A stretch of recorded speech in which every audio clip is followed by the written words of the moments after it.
Dasar wanita rendahan, ucap gundik suamiku sambil menampar dan menjambakku. Langsung kulakukan ini pada mereka. Halo Bunda, selamat datang kembali ya. Semoga Bunda semuanya dalam keadaan sehat dan bahagia ya. Sebelum masuk ke ceritanya silahkan Bunda-Bunda semuanya absen terlebih dahulu ya. Bunda semuanya dari daerah mana saja yang sudah subscribe semoga rezekinya lancar ya. Senja itu, seperti senja-senja sebelumnya dalam 6 bulan terakhir, menyisakan kekosongan yang dingin di hati Dina. Ia duduk di sofa beludru, menghadap jendela besar yang membingkai taman belakang yang terawat sempurna. Rumah ini, sebuah mahakarya arsitektur modern minimalis yang dibangun atas kerja keras bersama, seharusnya menjadi surga. Namun, kini ia terasa seperti museum mewah yang sunyi. Dina bukan wanita manja atau glamor. Ia adalah seorang wanita dengan hati seluas samudra dan kesederhanaan yang tak lekang. Wajahnya teduh, selalu tersenyum, dan tangannya tak pernah lelah merawat taman kecil di sudut rumah atau mengurus keperluan yayasan sosial yang ia dirikan untuk anak-anak terlantar. Bagi Dina, kekayaan sejati bukanlah pada nominal rekening, melainkan pada ketenangan jiwa dan kebaikan yang bisa ia sebarkan. Prinsip ini pula lah yang membuat suaminya, Bisma, dulu jatuh cinta. Bisma, suaminya. Nama itu dulu terasa hangat, seperti selimut tebal di musim dingin. Sekarang, nama itu hanya menyisakan dingin. Bisma adalah seorang pengusaha sukses, pemilik Wijaya Group, sebuah perusahaan properti dan konstruksi yang melejit namanya dalam 5 tahun terakhir. Ia tampan, cerdas, dan ambisius. Dina ingat betul bagaimana dulu mereka berdua makan mie instan di kamar kos sambil merencanakan masa depan. Berjanji untuk tetap sederhana dan saling mendukung, apapun yang terjadi. Sejak Bisma mencapai puncak kesuksesan, sebuah jurang tak kasat mata mulai menganga di antara mereka. Bisma semakin jauh, terperangkap dalam jubah kesibukan yang seolah tak bertepi. Pulang larut sudah menjadi rutinitas. Komunikasi mereka hanya sebatas formalitas pertanyaan, sudah makan? Dan jawaban, sudah.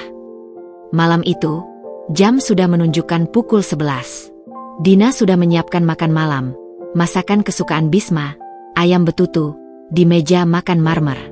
Makanan itu kini dingin, memantulkan cahaya lampu gantung kristal dengan sendu. Dina berdiri, merapikan piring-piring, mencoba menepis rasa sakit yang mulai berdenyut di ulu hatinya. Ia meraih ponsel, mencari nama Bisma. Panggilan pertama tidak dijawab. Panggilan kedua, barulah terangkat.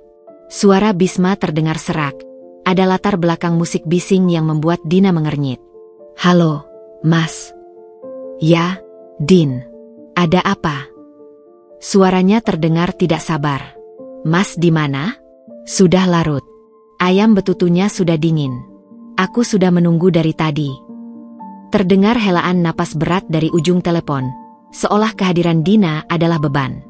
Aku masih di kantor, Dina. Ada rapat mendadak dengan klien dari luar kota. Jangan khawatirkan aku. Makan saja dulu, kamu tidak perlu menungguku. Rapat jam segini, Mas? Biasanya kalau ada klien besar, Mas pasti memberitahu dari pagi. Kenapa mendadak sekali?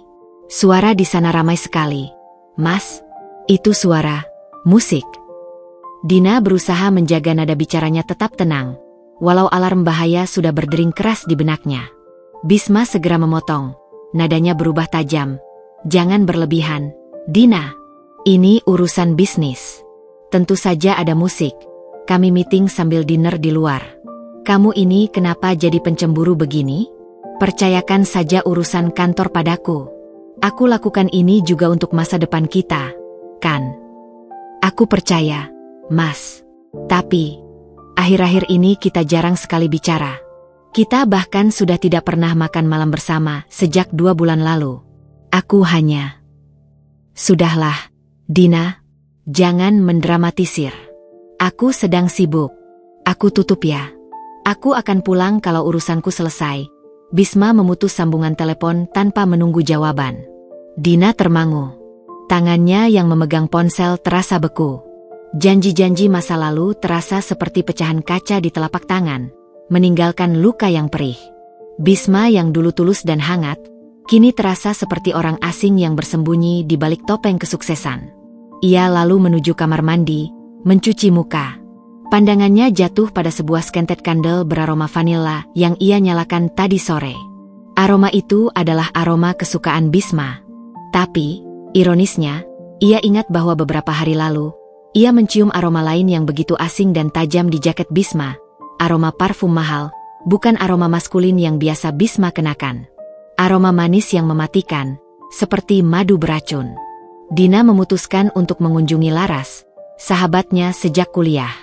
Laras adalah seorang desainer interior yang memiliki mata setajam elang dan mulut yang blak-blakan.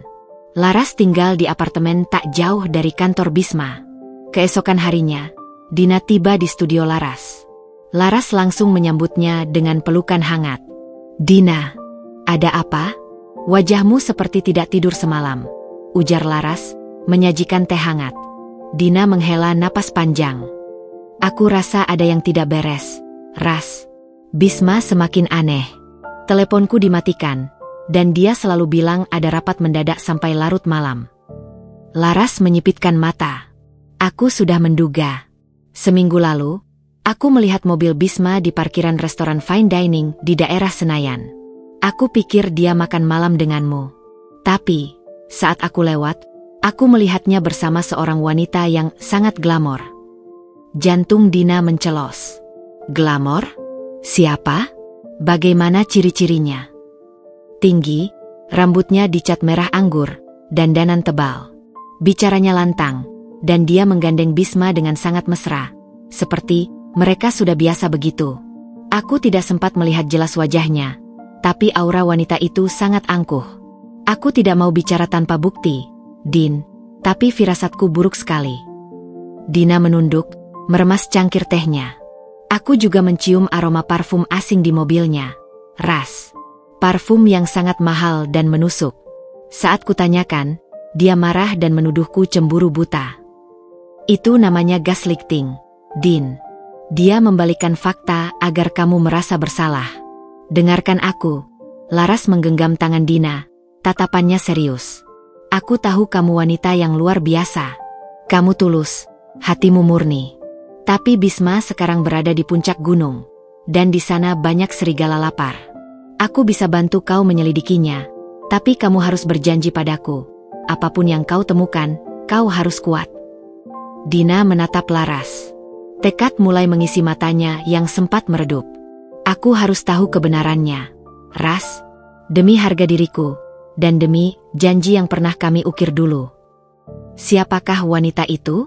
Wanita yang disebut Laras adalah Niken.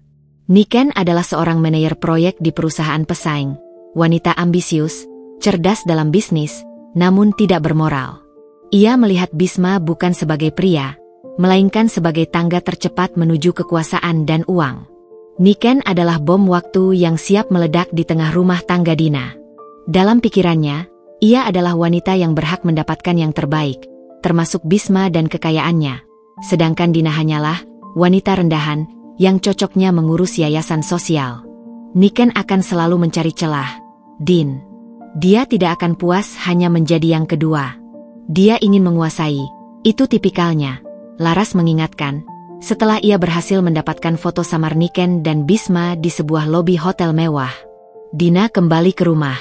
Ia melihat foto Bisma yang tersenyum lebar dalam bingkai dinakas. Pria yang ia cintai. Pria yang ia dukung. Pria yang kini dicurigai telah mengkhianatinya. Ia berjalan menuju ruang kerja Bisma, yang selalu terkunci rapat. "Mas bilang ini ruang rahasia bisnis, tidak boleh diganggu. Tapi, bagaimana kalau rahasianya bukan hanya soal bisnis?" bisik Dina pada dirinya sendiri. Tangannya menyentuh dinding berpanel kayu di ruang kerja itu. Sebuah ingatan masa lalu tiba-tiba melintas. Pintu rahasia di balik rak buku. Itu adalah ide almarhum ayahnya, yang dulu suka bermain teka-teki. Ayahnya pernah mengajarkan Dina cara membuka panel rahasia di rumah lama mereka. Dina perlahan menekan beberapa tombol tersembunyi di balik ornamen ukiran kayu. Terdengar bunyi klik yang halus. Sebuah lemari buku bergeser sedikit, memperlihatkan celah sempit di baliknya. Celah itu mengarah ke sebuah brankas tersembunyi. Dina tidak ingin melihat isinya sekarang. Ia hanya ingin membuktikan dugaannya tentang perselingkuhan. Namun, di atas meja kerja Bisma, matanya menangkap sesuatu. Sebuah buku agenda Bisma terbuka, dan terselip di antaranya adalah secarik kertas kecil. Kertas itu berisi tulisan tangan Bisma. Meeting dengan Niken, dinner 8 malam di Senayan. Bahas proyek baru dan dana abadi. Ingat, Dina tidak boleh tahu. Dada Dina terasa dihantam palu godam. Bukan hanya perselingkuhan, tapi juga kata-kata, dana abadi, dan Bisma yang jelas-jelas menyembunyikan pertemuan itu. Dina adalah orang yang mengelola seluruh keuangan rumah tangga dan yayasan, tetapi Bisma selalu menangani keuangan perusahaannya sendiri, dengan alasan kerahasiaan bisnis. Dina memejamkan mata. Air mata yang selama ini ia tahan, kini mengalir deras. Air mata kesedihan perlahan berubah menjadi air mata keberanian. Ia bukan lagi Dina yang naif. Bisma telah melanggar batas, dan Dina tidak akan membiarkan dirinya menjadi korban yang diam. Ia mengambil napas dalam-dalam. Baik, Mas. Kamu mau bermain rahasia? Aku akan tunjukkan padamu siapa sebenarnya Dina yang kamu anggap rendahan dan sederhana ini. Gumamnya, suaranya bergetar namun penuh tekad. Dina mengambil ponselnya, memotret kertas kecil itu sebagai bukti pertama, lalu menutup ruang kerja Bisma kembali seolah tidak terjadi apa-apa. Sisa malam itu dihabiskan Dina dengan merenung di tepi ranjang. Bisma pulang pukul 2 dini hari. Ia langsung masuk, aroma alkohol dan parfum mahal Niken bercampur tajam. Bisma bahkan tidak mencium kening Dina, hanya bergumam pelan. Aku lelah, Din. Jangan bangunkan aku pagi-pagi, katanya tanpa menoleh, lalu terlelap. Dina menatap punggung suaminya yang telah berubah. Ia sadar, kehangatan itu telah mati. Kini saatnya ia mengumpulkan kekuatannya yang sejati, kekuatan yang selama ini tersembunyi di balik senyum teduhnya. Babak baru telah dimulai, dan Dina akan menjadi pemain utamanya, bukan hanya figuran yang terabaikan. Langkah pertamanya, ia tahu, adalah mencari bukti yang lebih dalam tentang dana abadi itu dan menyiapkan mental untuk menghadapi Niken, wanita yang berani menyebutnya rendahan. Malam itu, Dina tidak tidur. Ia mulai merencanakan langkah-langkahnya, diam-diam menghubungi jaringan lamanya. Dunia akan segera tahu bahwa wanita yang terlihat sederhana bisa menyimpan kekuatan yang paling mengejutkan. Pagi menyambut Dina dengan dingin yang menusuk, bukan dari suhu ruangan, melainkan dari hati Bisma. Suaminya bangun terburu-buru, tanpa sarapan, hanya menelan kopi hitam secepat kilat. Aroma alkohol dan parfum asing dari semalam masih samar-samar tercium, melekat di udara seperti hantu yang enggan pergi. Bisma sama sekali tidak menoleh ke arah Dina yang duduk tenang di meja makan, berpura-pura membaca majalah. Aku harus segera ke kantor, Din. Ada presentasi penting pagi ini, katanya dengan nada datar. Suaranya terdengar berat dan lelah, bukan karena kerja keras, melainkan karena dosa yang ia bawa. Mas, tunggu sebentar, panggil Dina lembut, selembut bulu angsa, namun tatapannya tajam dan lurus. Kemeja Mas, ada noda lipstik tipis di keras sebelah kanan. Warna merah anggur. Bisma seketika membeku. Raut wajahnya berubah secepat kilat, dari lelah menjadi panik, lalu dengan cepat ia menutupinya dengan kemarahan. Ia menyentuh kerahnya, dan menemukan noda kecil itu. Apa-apaan ini? Kamu menuduhku, Dina? Bentak Bisma, suaranya meninggi, mencoba menenggelamkan rasa bersalahnya. Aku bilang ini urusan bisnis. Mungkin noda dari klien wanita yang bersentuhan denganku. Kamu ini kenapa? Sih? Semenjak perusahaan makin besar, kamu malah makin aneh. Aku hanya bertanya, Mas, balas Dina.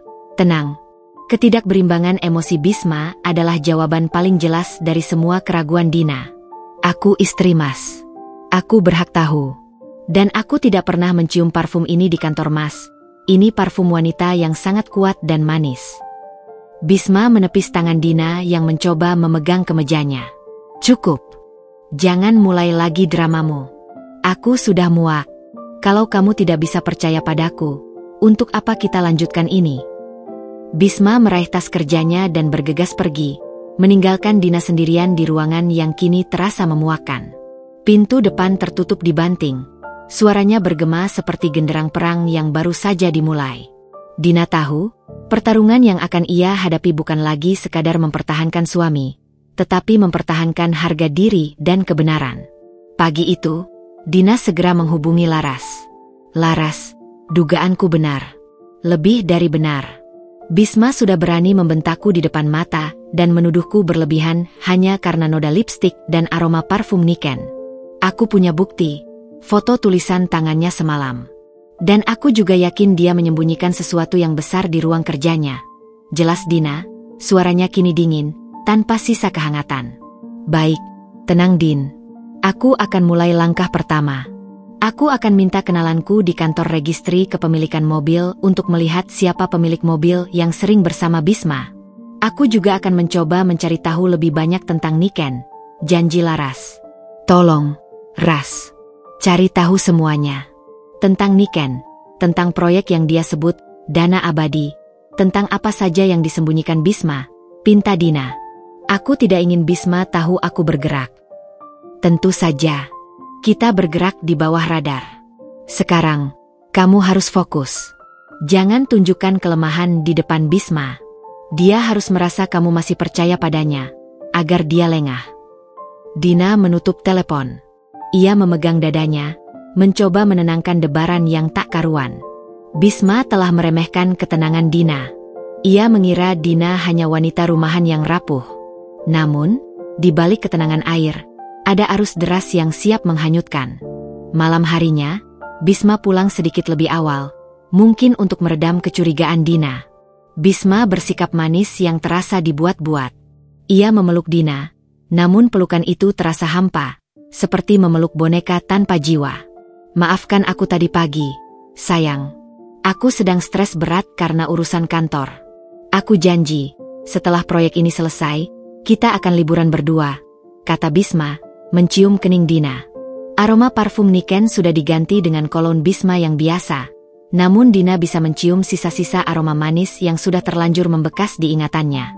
Tidak apa-apa, Mas. Aku mengerti. Kamu sibuk. Aku tidak mau menghambat pekerjaanmu, jawab Dina, menatap lurus ke mata Bisma. Sebuah senyuman tipis terukir.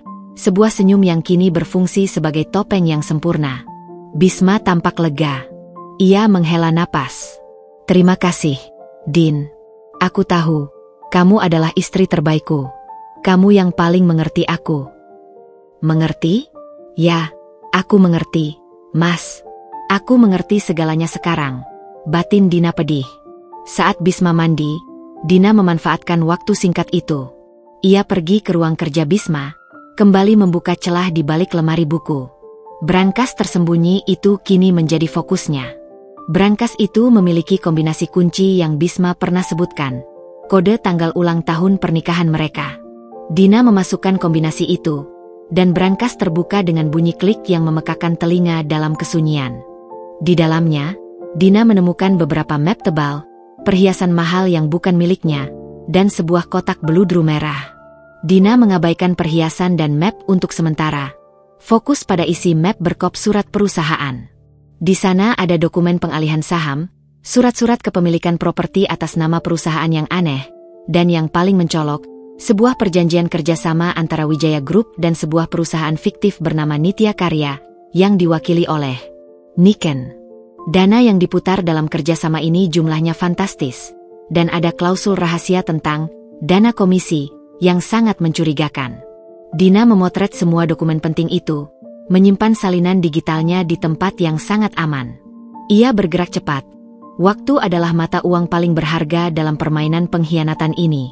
Sebelum menutup brankas, matanya tertuju pada sebuah flash disk kecil yang tersembunyi di dalam kotak beludru merah. Dina memasukkan flash disk itu ke dalam sakunya, menutup kembali brankas dan panel rahasia, lalu kembali ke kamar tidur, hanya beberapa detik sebelum Bisma selesai mandi. Esoknya, di yayasan sosial tempat Dina menjadi relawan, ia membawa flash disk itu ke ruang kerja pribadinya.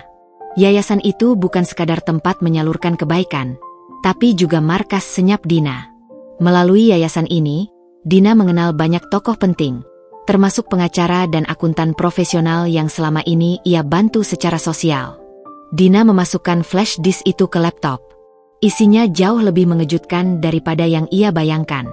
Bukan hanya rekaman video mesra Bisma dan Niken di berbagai tempat, tapi juga rekaman percakapan Bisma dan Niken yang membicarakan manipulasi tender proyek pemerintah dan bagaimana mereka menggunakan perusahaan fiktif Nitya Karya untuk mencuci uang dan mendapatkan komisi.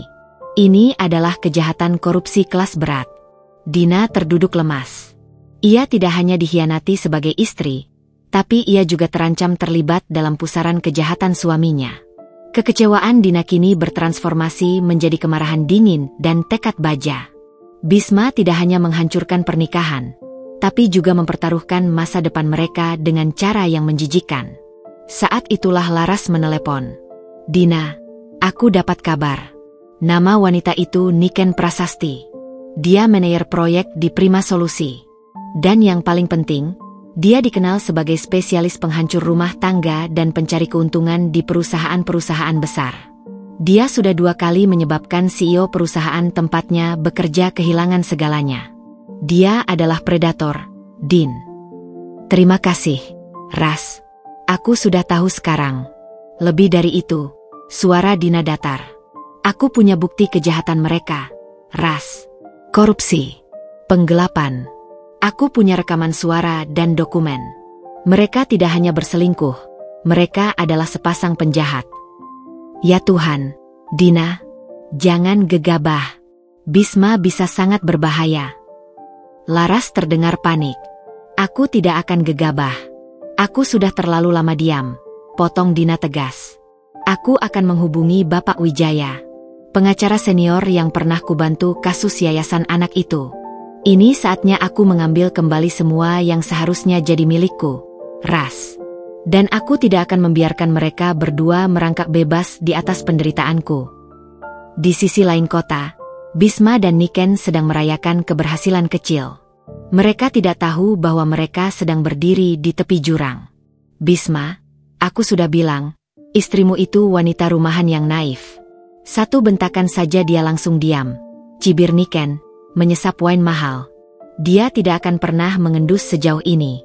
Dia terlalu sibuk dengan urusan amal dan anak-anak jalanan."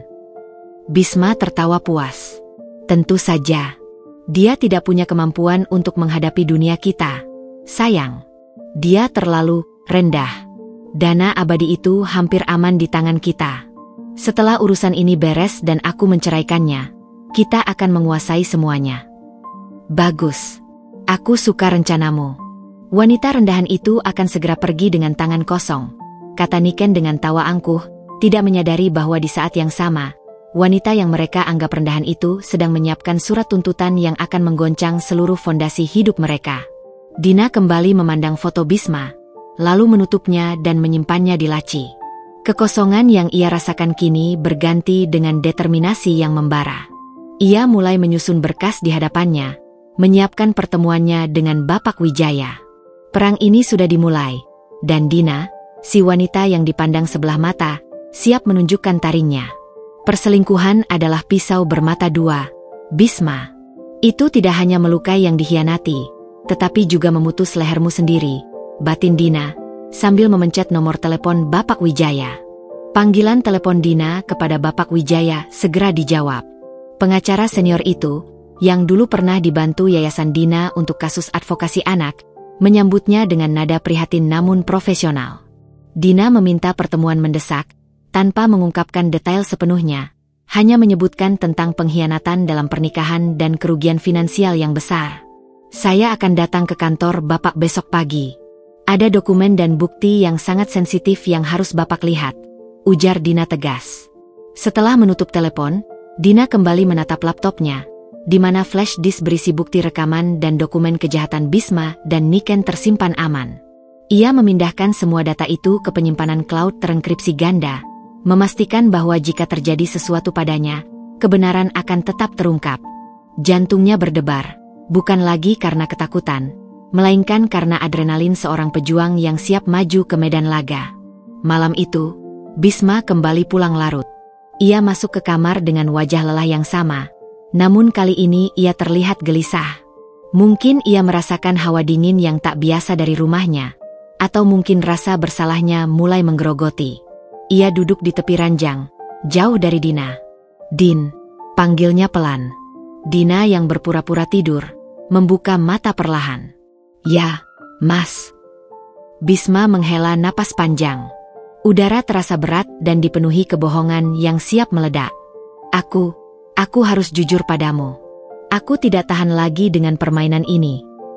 Dina duduk, bersandar di kepala ranjang, tatapannya tenang. Jujur tentang apa, Mas? Tentang rapat dadakan setiap malam?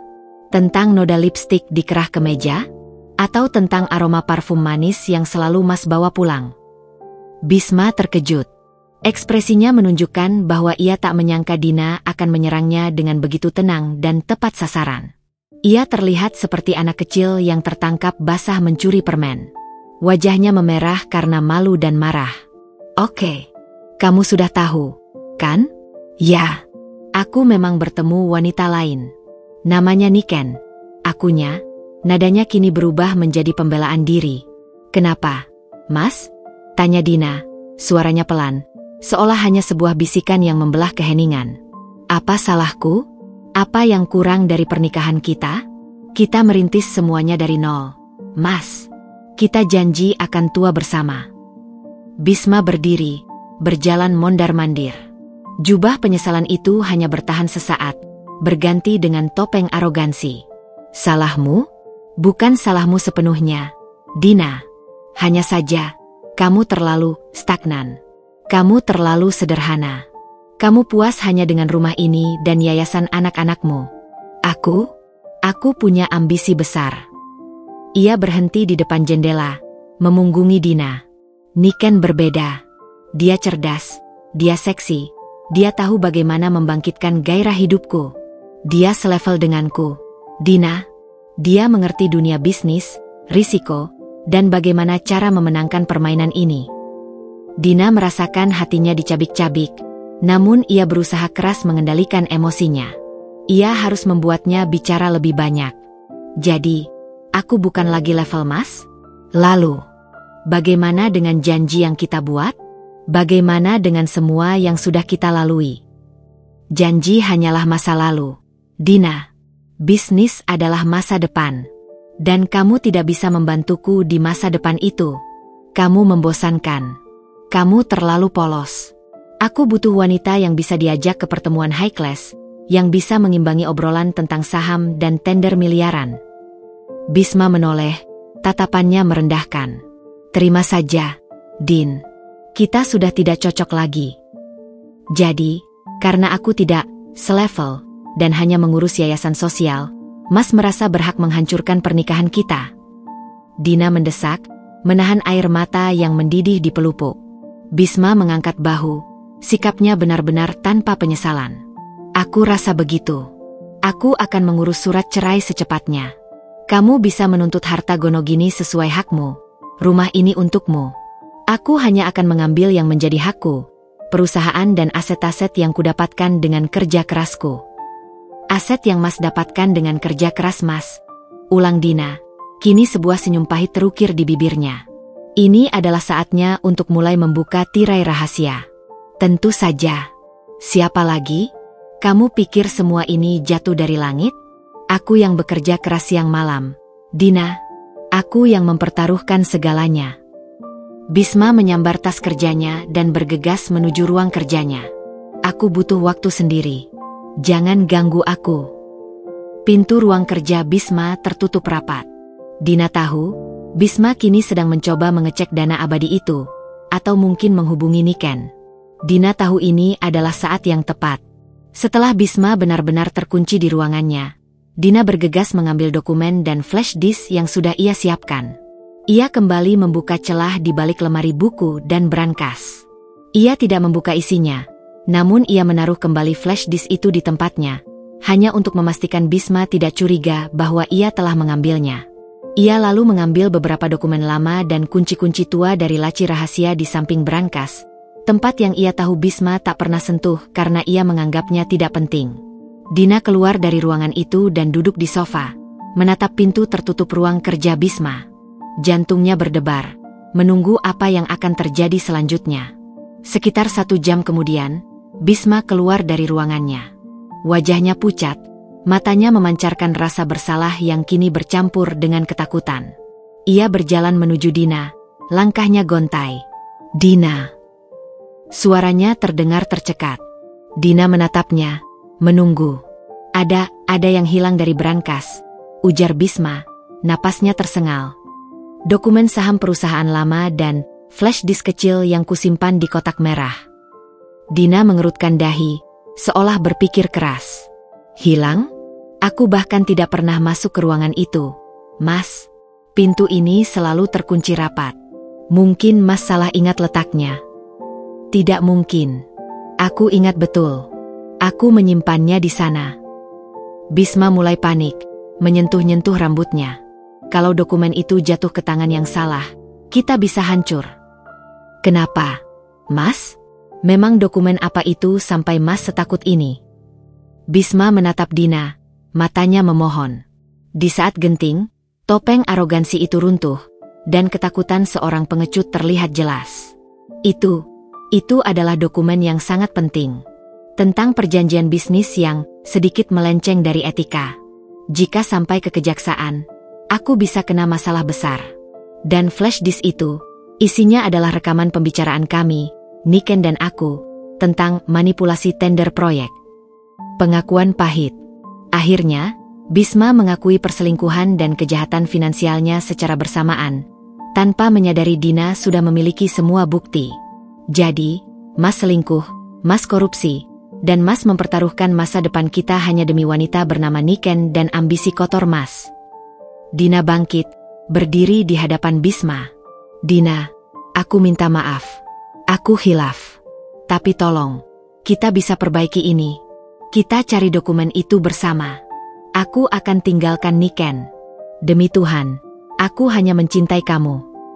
Bisma mencoba meraih tangan Dina. Dina menepis tangannya. "Tidak, Mas. Kamu hanya mencintai dirimu sendiri, dan kamu hanya mencintai apa yang bisa kuberikan padamu." Ia mengambil kunci mobilnya dan tas tangan. "Aku akan pergi, Mas. Aku rasa aku butuh waktu untuk berpikir. Nikmati saja hasil kerja keras Mas bersama Niken. Semoga kalian bahagia di atas tumpukan kebohongan yang kalian bangun." "Dina, tunggu. Jangan pergi. Kalau kamu pergi, siapa yang akan membantuku mencari dokumen itu?" "Jangan gila." Bisma mencoba menahan Dina, namun Dina sudah berjalan menuju pintu utama. "Mulai sekarang, Mas selesaikan masalah Mas sendiri," kata Dina dingin, tanpa menoleh. Pintu depan terbuka, dan Dina menghilang ke dalam malam. Bisma terduduk di lantai, kacau. Ia tidak tahu, saat ia panik mencari dokumen yang ia pikir hilang, Dina justru sedang melaju kencang menuju kantor Bapak Wijaya, membawa bukti-bukti yang jauh lebih lengkap dan mematikan daripada yang Bisma cari. Bisma tidak menyadari bahwa flash disk yang ia cari sudah dikirimkan salinannya ke 3 lokasi berbeda, termasuk ke tangan Laras sebagai asuransi. Dina mengendarai mobilnya dengan kecepatan sedang. Ia tidak menangis. Air matanya telah kering. Ia kini fokus pada tujuan, seperti anak panah yang telah dilepaskan dari busurnya. Ia akan segera bertemu Bapak Wijaya. Di sana, ia akan membuka lembaran babak yang sebenarnya, babak pembongkaran warisan rahasia, yang akan menunjukkan pada Bisma, Niken, dan dunia, bahwa wanita yang mereka anggap rendahan ini adalah seorang ratu yang selama ini hanya mengenakan jubah pelayan. Di mobil, Dina mengirimkan satu pesan singkat kepada Bisma. "Untuk pertama kalinya, aku melihat wajah Mas yang sebenarnya, Bisma. Aku tidak akan pernah kembali, sampai Mas mendapatkan konsekuensi yang pantas Mas terima." Malam itu, Bisma benar-benar sendirian. Ia tidak hanya kehilangan istrinya, ia kehilangan fondasi dan ketenangan yang selama ini membuatnya merasa aman dalam kejahatannya. Ia tidak tahu, kejatuhannya baru saja dimulai. Dan wanita yang akan mendorongnya ke jurang itu, adalah wanita yang ia anggap tidak selevel. Malam itu, setelah meninggalkan Bisma yang sedang kacau balau, Dina tidak menuju ke sembarang tempat. Ia langsung menuju hotel tempat Bapak Wijaya menginap, sesuai janji yang telah mereka buat. Dina membawa tas kerja yang isinya jauh lebih berharga dari berlian. Dokumen-dokumen hard copy yang ia ambil dari laci rahasia Bisma, termasuk kunci-kunci tua, dan yang terpenting, flash disk berisi bukti digital kejahatan. Bapak Wijaya, seorang pria parubaya dengan wibawa dan mata yang selalu memancarkan ketenangan, menyambut Dina di suite hotelnya. "Terima kasih sudah datang, Nona Dina. Saya sudah dengar sedikit dari Laras.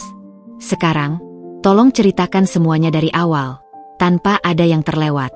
Dan berikan semua bukti yang Anda miliki," ujar Bapak Wijaya, menunjuk kursi di depan meja kerjanya. Dina menarik napas panjang, menceritakan pengkhianatan Bisma, pengakuan pahit suaminya tentang perselingkuhan dan korupsi, hingga bagaimana ia menemukan brankas rahasia dan mengambil bukti. Ia meletakkan flash disk itu di meja.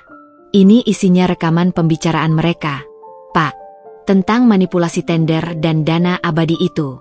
Dan ini," Dina mengeluarkan beberapa dokumen lama, yang terlihat seperti surat perjanjian warisan yang sudah usang. "Saya ambil dari laci yang Bisma anggap tidak penting. Saya merasa ini ada hubungannya dengan almarhum ayah saya." Bapak Wijaya mengambil dokumen-dokumen itu, membaca dengan saksama. Wajahnya yang tenang tiba-tiba berubah. Ia mengangkat alisnya, menatap Dina dengan pandangan tak percaya. "Nona Dina, Anda benar-benar yakin tentang isi dokumen ini?" tanyanya, suaranya sedikit bergetar. "Saya hanya tahu ini dokumen milik ayah saya yang dulu diberikan pada Bisma saat mereka mulai merintis perusahaan." "Kenapa, Pak?" Bapak Wijaya tersenyum tipis, sebuah senyuman misterius. "Ini adalah dokumen pengalihan hak pengelolaan aset Wijaya Kusuma Group. Perusahaan yang sekarang Bisma pimpin, bukan didirikan dari nol oleh Bisma. Perusahaan itu sudah ada dan merupakan warisan almarhum ayah Anda. Bisma hanya diberi letter of authority untuk mengelolanya, atas nama Anda, Nona Dina, sampai Anda siap. Semua aset dan kekayaan Bisma saat ini, de jure adalah milik Anda, pewaris tunggal Wijaya Kusuma." Plot twist pertama, Dina Wijaya Kusuma, sang pewaris sejati, yang selama ini berpura-pura menjadi wanita sederhana. Dina terdiam, kaget. Ia selalu tahu ayahnya mempercayakan urusan bisnis pada Bisma, namun ia tidak pernah tahu bahwa seluruh perusahaan itu adalah miliknya sendiri. Ayahnya memang selalu berpesan untuk hidup sederhana dan berhati-hati dengan kekayaan.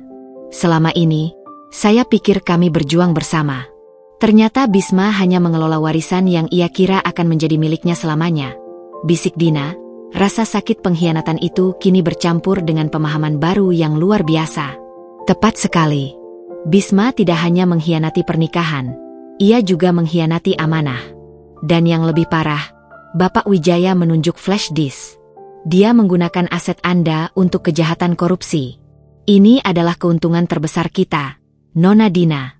Kita tidak hanya menuntut cerai, kita akan menuntut pengembalian hak dan penegakan hukum. Pertemuan dengan Bapak Wijaya menghasilkan strategi yang rapi dan terencana. Dina akan menghadapi Bisma dan Niken sekali lagi, tetapi kali ini, Dina akan memancing mereka, membuat mereka melakukan kesalahan fatal di depan umum. Pagi menjelang, Dina diantar oleh supir sewaan Bapak Wijaya, bukan dengan mobil pribadinya, menuju kantor Wijaya Group, kantor yang sebenarnya miliknya. Dina mengenakan pakaian yang sederhana, seperti biasa, tidak ingin menarik perhatian, namun ada aura kekuatan yang tak terbantahkan memancar dari dirinya. Bisma, di kantornya, sedang panik. Ia tidak tidur semalam, sibuk mencari dokumen dan flash disk yang hilang, dan terus menghubungi Niken. Bisma yakin, jika ia bisa menemukan bukti itu, ia bisa membalikkan situasi. Saat Dina tiba di lobi mewah Wijaya Group, tempat karpet merah terhampar dan dinding marmer memantulkan cahaya, ia melihat Bisma dan Niken baru saja keluar dari lift eksekutif. Mereka terlihat terburu-buru dan tegang, mungkin menuju pertemuan penting. Niken melihat Dina lebih dulu. Wajahnya langsung menunjukkan kekesalan, angkuh, bercampur dengan sedikit ketakutan karena tahu Dina sudah pergi dari rumah. "Lihat siapa yang datang. Wanita yang sudah dibuang suaminya," cibir Niken, sambil menggandeng erat lengan Bisma, yang berusaha bersikap setenang mungkin. Dina berjalan mendekati mereka, langkahnya mantap. "Aku datang bukan untuk merengek, Niken. Aku datang untuk menyelesaikan urusanku dengan Bisma," kata Dina, suaranya terdengar tenang dan dingin, seperti permukaan danau yang membeku. Bisma mencoba menguasai situasi, menatap Dina dengan tatapan merendahkan yang sama seperti malam sebelumnya. Pulang saja, Dina. Tidak ada yang perlu diselesaikan di sini. Aku akan transfer sejumlah uang untukmu, dan kita akan urus perceraian di pengadilan. Niken tertawa sinis, langkahnya maju 1 inci. Ia kini berdiri sangat dekat di depan Dina. Kenapa? Sih, kamu keras kepala sekali? Bisma sudah tidak mau denganmu. Dasar wanita rendahan. Teriak Niken, suaranya nyaring di lobi yang ramai oleh karyawan yang hilir mudik. Tiba-tiba, tanpa ada peringatan sama sekali, Niken melayangkan tamparan keras ke pipi kanan Dina. Suara tamparan itu begitu kuat, membuat beberapa karyawan terhenti langkahnya. Tak cukup sampai di situ, Niken dengan cepat menjambak rambut Dina, menariknya ke belakang dengan brutal. Kau pikir siapa dirimu? Jangan halangi jalanku menuju kekuasaan. Desis Niken, mata penuh amarah dan arogansi. Bisma hanya berdiri diam, terpaku. Ia tidak menghentikan Niken, seolah ia membiarkan istrinya dipermalukan. Wajah Dina memanas karena tamparan itu. Rambutnya terasa sakit ditarik. Karyawan yang melihat terkejut, namun tak ada yang berani mendekat karena takut pada Bisma dan Niken. Air mata Dina jatuh, bukan karena rasa sakit, tetapi karena kekecewaan yang tak terperikan terhadap Bisma yang berdiri kaku, membiarkannya diperlakukan seperti sampah. Namun, detik berikutnya, kesedihan itu lenyap, digantikan oleh kilatan dendam yang dingin dan terencana. Langsung kulakukan ini pada mereka. Dina tidak melawan balik secara fisik. Ia memejamkan mata sejenak, menahan rasa sakit di kulit kepala. Ketika ia membuka mata, pandangannya lurus dan setajam silet, menembus mata Niken. Dengan tangan kirinya, ia meraih pergelangan tangan Niken yang menjambaknya, namun tidak untuk membalas, melainkan untuk mempertahankan posisi itu sebagai bukti visual. Dengan tangan kanan yang bebas, Dina mengeluarkan ponselnya, mengaktifkan mode video, dan mengarahkannya ke wajah Niken yang penuh amarah. Terima kasih atas buktinya, Niken, bisik Dina. Suaranya serak namun penuh ancaman yang mengerikan. Ini adalah kekerasan di depan umum, di lobi kantor yang sebentar lagi bukan lagi milikmu. Niken terkejut dengan tindakan Dina yang tak terduga. Biasanya, wanita yang ditampar akan merengek dan memohon. Tapi Dina justru merekamnya. Bisma, yang akhirnya menyadari kesalahannya, melangkah maju. Dina, hentikan. Jangan kekanak-kanakan. Dina tidak menghentikan rekaman. Ia menoleh ke arah Bisma, senyum pahitnya kini berubah menjadi seringai dingin. Kekanak-kanakan? Aku hanya mengumpulkan bukti, Mas. Bukti perselingkuhan, bukti kekerasan, dan bukti bahwa kamu berdiri diam, membiarkan istrimu diperlakukan seperti wanita rendahan di hadapan semua orang. Dina mematikan rekaman, lalu mundur 2 langkah, menjaga jarak. Ia menatap Niken, lalu Bisma. Mulai sekarang, aku tidak lagi berbicara dengan kalian berdua. Pengacaraku, Bapak Wijaya, yang akan menghubungi kalian. Nikmati sisa waktu kalian di kantor ini, kata Dina, suaranya lantang, bergetar, namun penuh otoritas. Niken, yang sudah panik karena direkam, mencoba menyerang lagi, namun Bisma menahannya. Bisma sadar, apa yang terjadi barusan adalah kesalahan besar. Dina membalikkan badan, berjalan menjauh, meninggalkan Bisma dan Niken yang kini menjadi pusat perhatian para karyawan. Di balik punggungnya, ia merasakan mata ratusan orang, namun ia tidak gentar.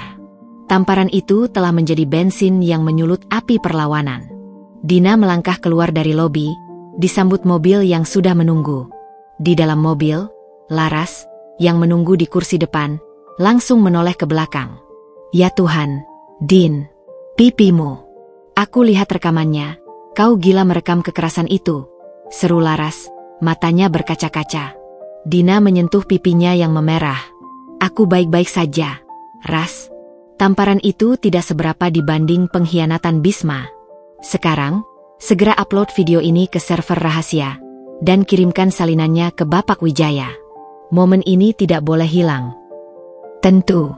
Paling lambat 1 jam, video ini akan viral dan menjadi berita utama, kata Laras, tangannya bergerak cepat di laptop. Dina bersandar di kursi, memejamkan mata. Ia sudah siap. Tamparan dari Niken, yang seharusnya menghancurkannya, justru menjadi katalis yang menyempurnakan alibi dan perannya sebagai korban teraniaya, sebelum ia melancarkan serangan baliknya yang mematikan sebagai pewaris sejati. Kini, Bisma dan Niken tidak hanya menghadapi ancaman korupsi, tetapi juga tuntutan pidana kekerasan dan perceraian yang didasari bukti video yang tak terbantahkan. Permainan telah berubah. Dari drama perselingkuhan, menjadi pertarungan hukum yang akan menggoncang seluruh Wijaya Kusuma Group. Mobil yang membawa Dina melaju tenang, namun di dalamnya, badai emosi baru saja mereda, menyisakan ketenangan yang mengerikan. Dina menyentuh pipinya yang masih memerah dan panas akibat tamparan Niken. Rasa sakit itu terasa seperti medali kehormatan, penanda bahwa ia telah melewati batas paling rendah yang bisa dilakukan oleh pengkhianatan. Ia tidak menangis lagi. Air mata sudah terkuras habis, dan yang tersisa kini hanyalah tekad yang sekeras baja. Di kursi depan, Laras dengan cekatan mengedit video yang baru saja direkam di lobi Wijaya Group. Jemarinya menari di atas keyboard laptop, fokusnya penuh. "Din, aku sudah upload videonya ke server rahasia, dan Bapak Wijaya sudah menerimanya. Sambil menunggu berita ini meledak, kita langsung menuju kantor beliau," ujar Laras. Suaranya dipenuhi campuran kekagetan dan kekaguman pada keberanian sahabatnya. "Aku tak percaya kau merekamnya. Kau luar biasa, Din. Kau tidak membalas tamparan dengan tamparan, tapi dengan kebenaran." Dina tersenyum tipis. "Membalasnya dengan kekerasan hanya akan membuatku setara dengannya, Ras. Aku tidak mau. Aku akan membalasnya dengan hukum, dengan keadilan, dan dengan kebenaran yang akan membuat mereka tak punya tempat bersembunyi." Saat mereka tiba di kantor Bapak Wijaya, video lobi yang menampilkan Niken menampar dan menjambak Dina, sementara Bisma hanya berdiri diam, sudah mulai menjadi konsumsi publik. Berita itu menyebar secepat api di padang rumput kering.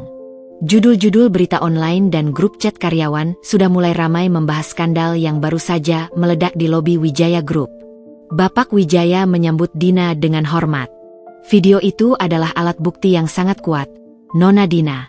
Bukan hanya bukti kekerasan, tapi juga bukti penelantaran istri di depan umum. Ini akan memuluskan jalan kita di pengadilan, baik untuk perceraian maupun tuntutan pidana terhadap Nona Niken. "Bagus, Pak. Sekarang, mari kita fokus pada langkah berikutnya," kata Dina, duduk tegak. Ia menyerahkan semua dokumen yang ia kumpulkan, salinan perjanjian warisan ayahnya, bukti-bukti korupsi dari flash disk, dan catatan transaksi mencurigakan terkait dana abadi. "Langkah berikutnya adalah pembongkaran identitas dan pengambil alihan aset," ujar Bapak Wijaya, matanya berkilat. "Kita akan mengirimkan surat tuntutan yang bersifat ganda. Pertama, gugatan cerai dengan tuntutan pengembalian seluruh aset yang dikelola Bisma, berdasarkan dokumen warisan ini. Kedua, laporan pidana terhadap Bisma dan Niken atas korupsi dan penggelapan dana perusahaan yang sebenarnya milik Anda." Dina mengangguk. "Saya siap, Pak. Saya ingin seluruh kebohongan ini terungkap. Bisma dan Niken harus tahu, mereka tidak hanya mencuri harta, tapi mereka mencuri amanah dari almarhum ayah saya." Sebelum itu, Bapak Wijaya menatap Dina lekat-lekat. "Kita harus mengumumkan secara terbatas, namun efektif, bahwa Anda adalah Dina Wijaya Kusuma, pewaris tunggal Wijaya Kusuma Group. Identitas ini harus menjadi kejutan terbesar bagi Bisma dan Niken. Mereka pasti berpikir Anda tidak punya uang, tidak punya koneksi, dan tidak punya daya tawar. Kita akan menggunakan anggapan itu sebagai senjata paling mematikan."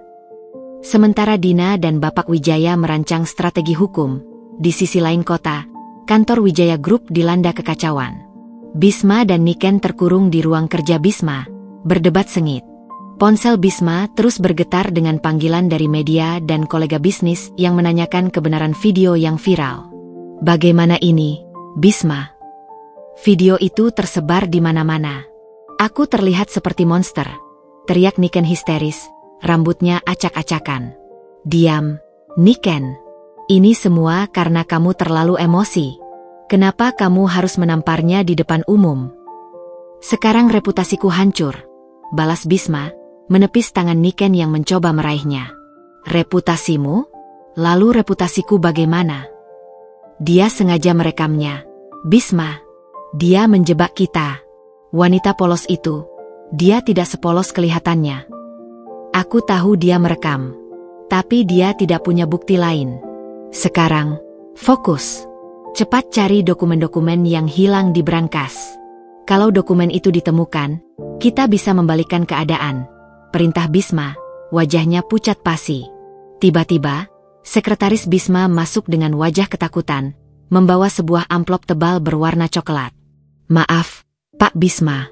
Ini, ada kurir dari firma hukum Wijaya dan rekan yang mengantarkan ini. Katanya surat yang sangat mendesak. Bisma merebut amplop itu dengan tangan gemetar.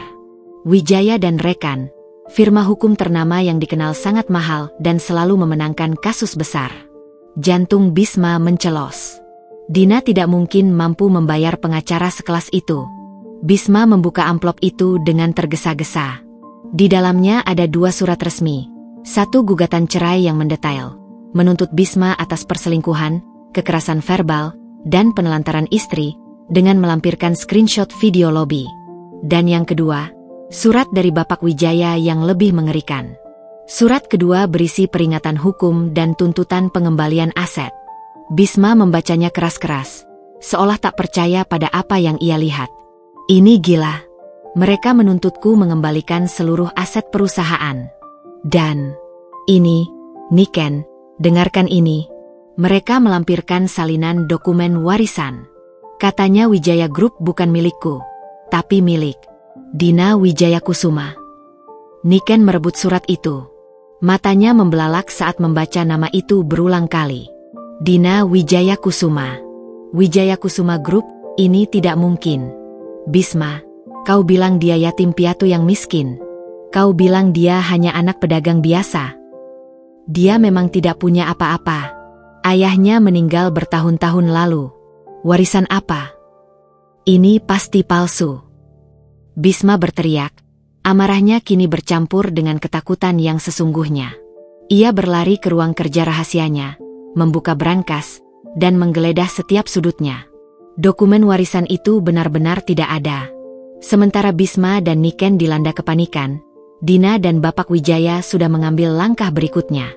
Dina mengadakan konferensi pers mendadak di kantor yayasannya, yang selama ini dikenal sebagai tempat ia menyalurkan kegiatan sosial. Dina duduk di depan mikrofon, didampingi Bapak Wijaya dan Laras. Wajahnya tenang, hanya ada sedikit bekas kemerahan di pipinya yang memar. Terima kasih sudah hadir. Saya di sini bukan hanya sebagai korban perselingkuhan, namun juga sebagai korban fitnah, kekerasan, dan penggelapan, ujar Dina memulai, suaranya lembut namun penuh wibawa, memukau para jurnalis. Ia membiarkan Bapak Wijaya yang bicara. Klien kami, Nyonya Dina, adalah pewaris sah dari Wijaya Kusuma Group. Perusahaan yang selama ini dikelola oleh Tuan Bisma adalah aset warisan keluarga Nyonya Dina. Tuan Bisma hanyalah pemegang amanah yang kini terbukti telah menyalahgunakan wewenangnya. Ruangan konferensi pers itu langsung riuh. Nama Dina Wijaya Kusuma yang selama ini hanya dikenal sebagai relawan sosial, tiba-tiba menjadi magnet berita sebagai ahli waris konglomerat yang tersembunyi. Dina mengambil alih mikrofon. Saya tidak pernah ingin kekayaan ini menjadi sorotan. Itulah sebabnya saya memilih hidup sederhana. Namun, karena Bisma dan Niken telah melanggar batas kemanusiaan dan hukum, saya harus maju. Video kekerasan yang viral adalah bukti bagaimana mereka memandang rendah dan meremehkan saya. Hari ini, saya menyatakan, saya tidak hanya menuntut cerai, saya akan mengambil kembali seluruh hak warisan saya. Selain itu, Dina menatap lurus ke kamera. Kami telah melaporkan Bisma dan Niken ke Kejaksaan Agung atas dugaan keras korupsi dan penggelapan dana yang melibatkan proyek-proyek pemerintah.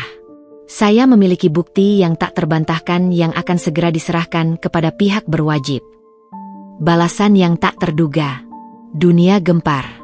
Bisma dan Niken yang selama ini merasa di atas angin, tiba-tiba dihadapkan pada kenyataan bahwa mereka telah membangun istana di atas pasir, dan pemilik sejati istana itu kini datang menagih haknya, lengkap dengan surat perintah penangkapan. Dina menutup konferensi pers itu dengan sebuah pesan yang menyentuh hati. Saya berdiri di sini untuk semua wanita yang pernah direndahkan, yang pernah merasa tidak selevel. Nilai kita tidak ditentukan oleh kemewahan atau ambisi kotor orang lain. Nilai kita ada pada integritas dan keberanian untuk mencari keadilan. Laras menyentuh bahu Dina dengan bangga. Kau sudah berhasil, Din. Kau membalas tamparan itu dengan kejatuhan total mereka. Dina tersenyum. Ini baru awal, Ras. Aku ingin mereka mempertanggungjawabkan setiap kata, wanita rendahan, yang mereka ucapkan, dan setiap sen yang mereka curi dari amanah. Sementara itu, di kantornya, Bisma memeluk Niken yang menangis histeris. Mereka tahu, gertakan Dina bukan isapan jempol. Mereka tidak hanya kehilangan uang, mereka kehilangan segalanya, dan yang paling parah, mereka kehilangan kebebasan. Wanita yang mereka anggap rendahan, kini telah menjatuhkan mereka dari tahta kesombongan. Ruangan kantor Bapak Wijaya terasa hangat, kontras dengan badai yang baru saja dihempaskan Dina di hadapan publik. Setelah konferensi pers mendadak yang menghebohkan, ponsel Bapak Wijaya tidak berhenti berdering, dipenuhi panggilan dari media dan juga telepon panik dari pengacara Bisma. Dina duduk di samping Laras, menyesap teh hangat yang disajikan oleh asisten Bapak Wijaya. Bekas tamparan di pipinya kini hanya menyisakan rasa perih yang samar, namun semangatnya membara. Reaksi pasar sangat cepat, Nona Dina. Saham Wijaya Group langsung anjlok setelah pengumuman warisan itu. Bisma dan Niken benar-benar terpukul. Mereka tidak menyangka Anda adalah pewaris sejati, ujar Bapak Wijaya, meletakkan ponselnya. Mereka mengira saya tidak punya apa-apa, Pak. Itulah kesalahan terbesar mereka. Bisma terlalu fokus pada uang dan ambisinya sampai lupa. Kekuatan sejati tidak selalu bersuara lantang, balas Dina, nadanya tenang namun penuh keyakinan. Laras menggenggam tangan Dina. Aku masih tidak percaya. Din, Wijaya Kusuma Group, itu nama besar. Kenapa selama ini kau tidak pernah memberitahuku? Dina tersenyum lembut pada sahabatnya. Ayahku, almarhum, adalah orang yang sangat berhati-hati. Setelah beliau meninggal, beliau berpesan agar aku hidup sederhana dulu. Beliau ingin aku membangun hidup tanpa tergantung pada warisan besar ini. Dan yang paling penting, beliau ingin aku menemukan orang yang tulus mencintaiku, bukan hartaku. Bisma adalah orang yang kupercaya untuk mengelola Wijaya Kusuma Group, yang kemudian ia ganti nama agar tidak mencolok, sampai aku merasa siap untuk mengambil alih. Aku memang diberi kuasa penuh atas aset itu, Ras. Tapi aku menyimpannya rapat-rapat, menikmati hidup sederhana, dan fokus pada yayasan. Aku berharap Bisma adalah pria yang tulus, dan aset itu bisa menjadi warisan untuk anak-anak kami kelak. Ternyata, dia adalah pengkhianat yang serakah, jelas Dina, tatapannya menyiratkan kesedihan mendalam. Tujuan utamanya bukan hanya harta, tapi pembuktian bahwa ketulusannya telah disalahgunakan. Bapak Wijaya lalu membuka dokumen warisan itu lagi, kali ini untuk membahas langkah hukum secara detail. Nona Dina, kita tidak hanya menuntut hak Anda. Kita harus membuktikan bahwa Bisma telah bertindak di luar wewenang dan melanggar amanah. Khususnya, tentang dana abadi dan keterlibatan Niken. Semua ada di flash disk itu, Pak. Rekaman suara Bisma dan Niken yang membicarakan manipulasi tender dan bagaimana mereka menggunakan perusahaan fiktif Niken, Nitya Karya, untuk mencuci uang, kata Dina. Tepat sekali. Bukti ini adalah peluru perak kita. Kejaksaan pasti akan bergerak cepat. Kami akan menyerahkan bukti ini beserta laporan resmi siang ini juga. Begitu Bisma ditetapkan sebagai tersangka, semua aset Wijaya Group, yang de jure adalah milik Anda, akan secara otomatis disita negara sebagai barang bukti tindak pidana korupsi, sebelum akhirnya dikembalikan kepada pemilik sahnya, yaitu Anda, setelah proses hukum selesai. Bapak Wijaya merangkum strategi mereka. Lalu, bagaimana dengan Niken? Tanya Dina. Niken akan ditetapkan sebagai tersangka kokonspirator, rekan konspirator, dalam kasus korupsi, sekaligus tersangka pidana kekerasan atas video yang viral itu. Tamparan yang ia berikan kepada Anda, Nona Dina, di depan umum, adalah kesalahan fatal yang tak termaafkan, tegas Bapak Wijaya. Dina mengangguk puas. Ia tidak ingin melihat Bisma dan Niken hancur tanpa alasan, tapi mereka harus menerima konsekuensi atas setiap kebohongan dan perbuatan jahat yang mereka lakukan. Keadilan harus ditegakkan, bahkan jika itu berarti harus menghancurkan orang yang pernah ia cintai. Di sisi lain, Kantor Bisma menjadi medan perang yang kacau. Beberapa karyawan sudah mulai mengundurkan diri, takut terseret dalam pusaran korupsi yang melibatkan pimpinan mereka. Bisma dan Niken masih terperangkap dalam ruang kerja yang dulu menjadi sarang kebohongan mereka. Telepon Bisma berdering. Itu dari pengacara yang ia sewa terburu-buru, yang kini terdengar putus asa. Tuan Bisma, klien Anda, Nyonya Dina, tidak hanya mengajukan gugatan cerai. Beliau melampirkan dokumen warisan yang sah. Mereka menuntut pengembalian aset penuh. Dan yang lebih buruk, Kejaksaan Agung sudah mulai mengendus kasus dana abadi itu, kata pengacara Bisma dengan suara memohon. Warisan apa? Warisan dari mana? Itu semua hanya gertakan. Dokumen itu palsu, teriak Bisma, frustrasi. Ia mengacak rambutnya kasar. Tidak, Tuan Bisma. Dokumennya sah. Mereka punya bukti bahwa Anda hanya truste, pengelola amanah. Dan video kekerasan itu. Nyonya Niken, Anda harus bersiap menghadapi tuntutan pidana terpisah dari kasus perdata. Niken menjerit histeris. Bisma, kau bilang dia wanita bodoh. Kau bilang dia tidak punya koneksi. Ini semua salahmu. Kau menyembunyikan kebenaran tentang dia. Aku juga tidak tahu. Aku hanya tahu ayahnya dulu menitipkan saham kepadaku saat kami menikah. Aku pikir aku bisa memanipulasi itu seiring waktu. Bisma membalas, matanya merah. Manipulasi? Kau tidak hanya memanipulasi. Kau mencuri, Bisma. Kau menggunakan kekayaan wanita itu untuk menyenangkan dirimu dan menipuku agar aku bersamamu. Kau penipu. Niken menyerang Bisma. Pertengkaran itu memuncak. Niken meraih vas bunga kristal di meja dan melemparkannya ke lantai. Vas itu pecah berkeping-keping, seperti pernikahan Bisma dan nasibnya. Aku akan menceraikanmu, Bisma. Aku tidak mau terseret dalam kejahatanmu. Aku akan membelamu sendiri, ancam Niken, meraih tas tangannya, berniat melarikan diri dari kapal yang tenggelam. Kau tidak bisa pergi, Niken. Kau terlibat. Kau yang paling banyak mengambil keuntungan dari dana abadi itu. Bisma mencoba menahan Niken, namun Niken sudah berlari menuju pintu.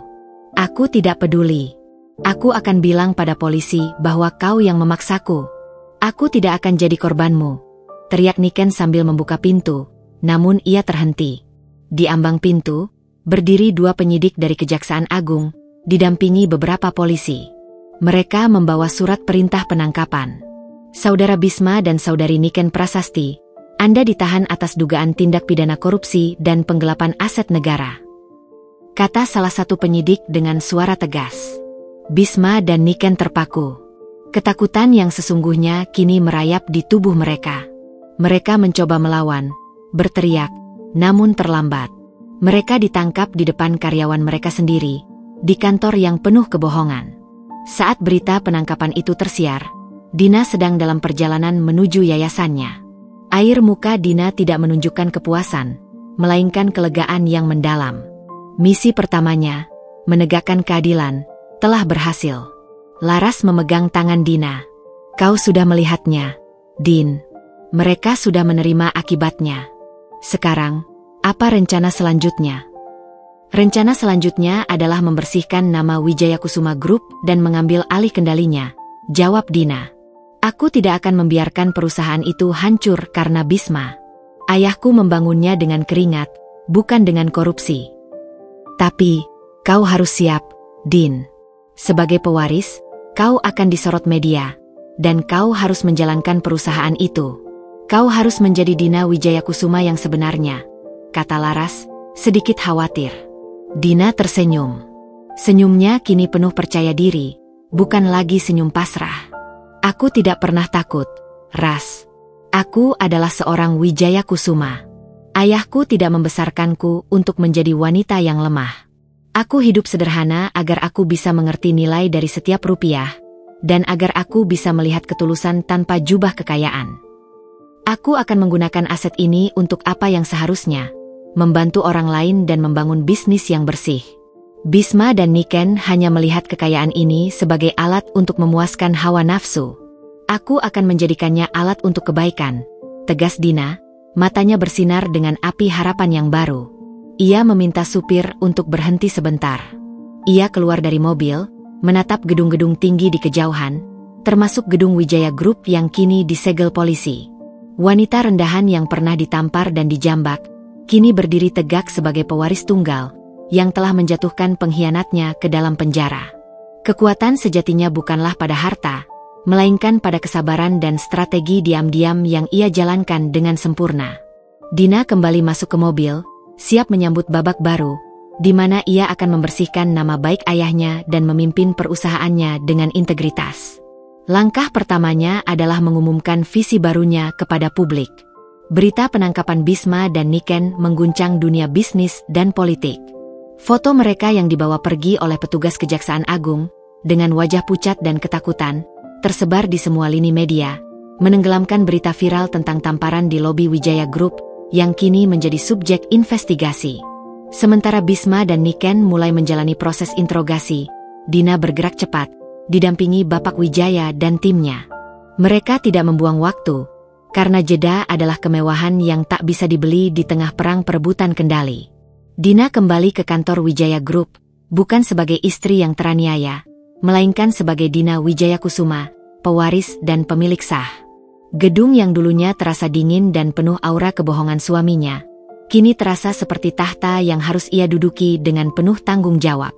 Di ruang rapat utama, Dina menghadapi jajaran direksi dan manajer senior yang terlihat tegang dan kebingungan. Mereka terkejut melihat wanita sederhana yang mereka kenal sebagai istri Bisma, tiba-tiba muncul sebagai ratu yang kembali merebut kerajaannya. "Selamat pagi. Saya tahu Anda semua terkejut dengan apa yang terjadi," ujar Dina, memulai rapat dengan suara yang tenang namun berwibawa.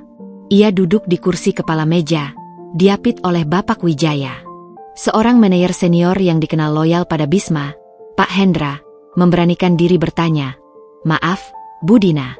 Kami menghormati Anda sebagai istri, tapi bisakah Anda jelaskan lebih detail tentang dokumen warisan itu? Kami hanya mengenal Tuan Bisma sebagai pendiri perusahaan ini." Dina tersenyum, senyum yang menunjukkan kekuatan. "Tuan Hendra, perusahaan ini didirikan oleh almarhum ayah saya, Tuan Wijaya Kusuma. Bisma adalah suami saya yang saya percayai untuk mengelolanya atas nama saya. Namun, trust, kepercayaan, itu telah dikhianati. Saya tidak akan menyalahkan Anda semua, karena saya tahu Anda hanya menjalankan perintah Bisma." Bapak Wijaya mengambil alih, menyerahkan salinan dokumen warisan yang sah kepada jajaran direksi. Secara hukum, Nyonya Dina adalah pemilik dan pemegang saham mayoritas. Penangkapan Tuan Bisma atas dugaan korupsi dan penggelapan, yang buktinya kami serahkan hari ini ke kejaksaan, adalah konsekuensi dari tindakannya yang melanggar hukum dan amanah. Kami di sini untuk membersihkan nama perusahaan ini dan memastikan operasional berjalan sesuai etika. Dina melanjutkan, "Saya tahu, Bisma dan Niken tidak bekerja sendiri. Untuk memanipulasi tender sebesar itu dan menciptakan dana abadi, pasti ada jaringan dan orang-orang di dalam yang terlibat." Tatapan Dina menyapu setiap wajah di ruangan itu, seperti laser yang menembus ke inti kebenaran. Seorang akuntan bernama Bima, yang sebelumnya terlihat diam, tiba-tiba berkeringat dingin. "Bu Dina, saya tidak tahu apa-apa tentang korupsi itu. Saya hanya menjalankan tugas rutin," ujarnya gugup. "Aku tahu, Bima," kata Dina, suaranya melembut namun mengandung ancaman. "Aku tahu kamu adalah akuntan jujur yang sering dipaksa Bisma mengubah laporan. Aku punya semua bukti digitalnya. Tenang, aku tidak akan menyentuh kalian yang terpaksa. Tapi aku butuh nama-nama. Siapa yang menjadi penghubung Bisma dengan klien-klien di luar, terutama yang berhubungan dengan Niken dan perusahaan fiktifnya, Nitya Karya." Seketika, ketegangan di ruangan itu mencapai puncaknya. Ketakutan menjadi alat yang sangat efektif untuk membuka kotak Pandora rahasia. Bima menelan ludah. "Ada satu orang, Bu. Namanya Pak Wira. Dia adalah kepala divisi pemasaran. Dia yang paling dekat dengan Niken, dan dia yang mengatur pertemuan-pertemuan rahasia di luar kantor. Mereka menyebutnya tim operasi senyap." Dina mengangguk pada Bapak Wijaya. "Pak Wira, kita harus memanggilnya." Dan segera lakukan audit forensik menyeluruh pada semua proyek yang melibatkan Nitya Karya dan Pak Wijaya. Sore itu, setelah Pak Wira diamankan oleh tim hukum dan akuntan forensik, Dina kembali ke kantornya. Kantor Bisma, yang kini menjadi kantornya, terlihat berbeda. Dina meminta agar semua dekorasi yang berlebihan, termasuk foto Bisma, disingkirkan. Ia ingin kantor ini bersih, dari debu maupun dari dosa. Laras datang membawa kopi kesukaan Dina. Kerja bagus, Din. Kau benar-benar memimpin. Tidak ada lagi wanita polos yang sibuk dengan yayasan. Sekarang kau adalah CEO yang ditakuti. Dina tersenyum. Aku masih wanita yang sibuk dengan yayasan, Ras.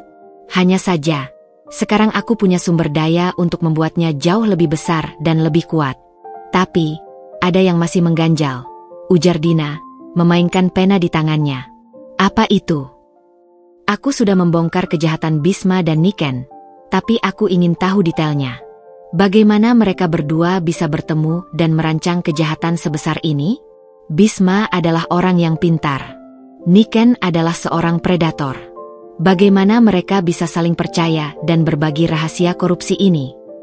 Saat itu, Bapak Wijaya masuk, membawa berita terbaru dari interogasi kejaksaan. Nona Dina, ada perkembangan besar. Kami mendapat laporan dari kejaksaan.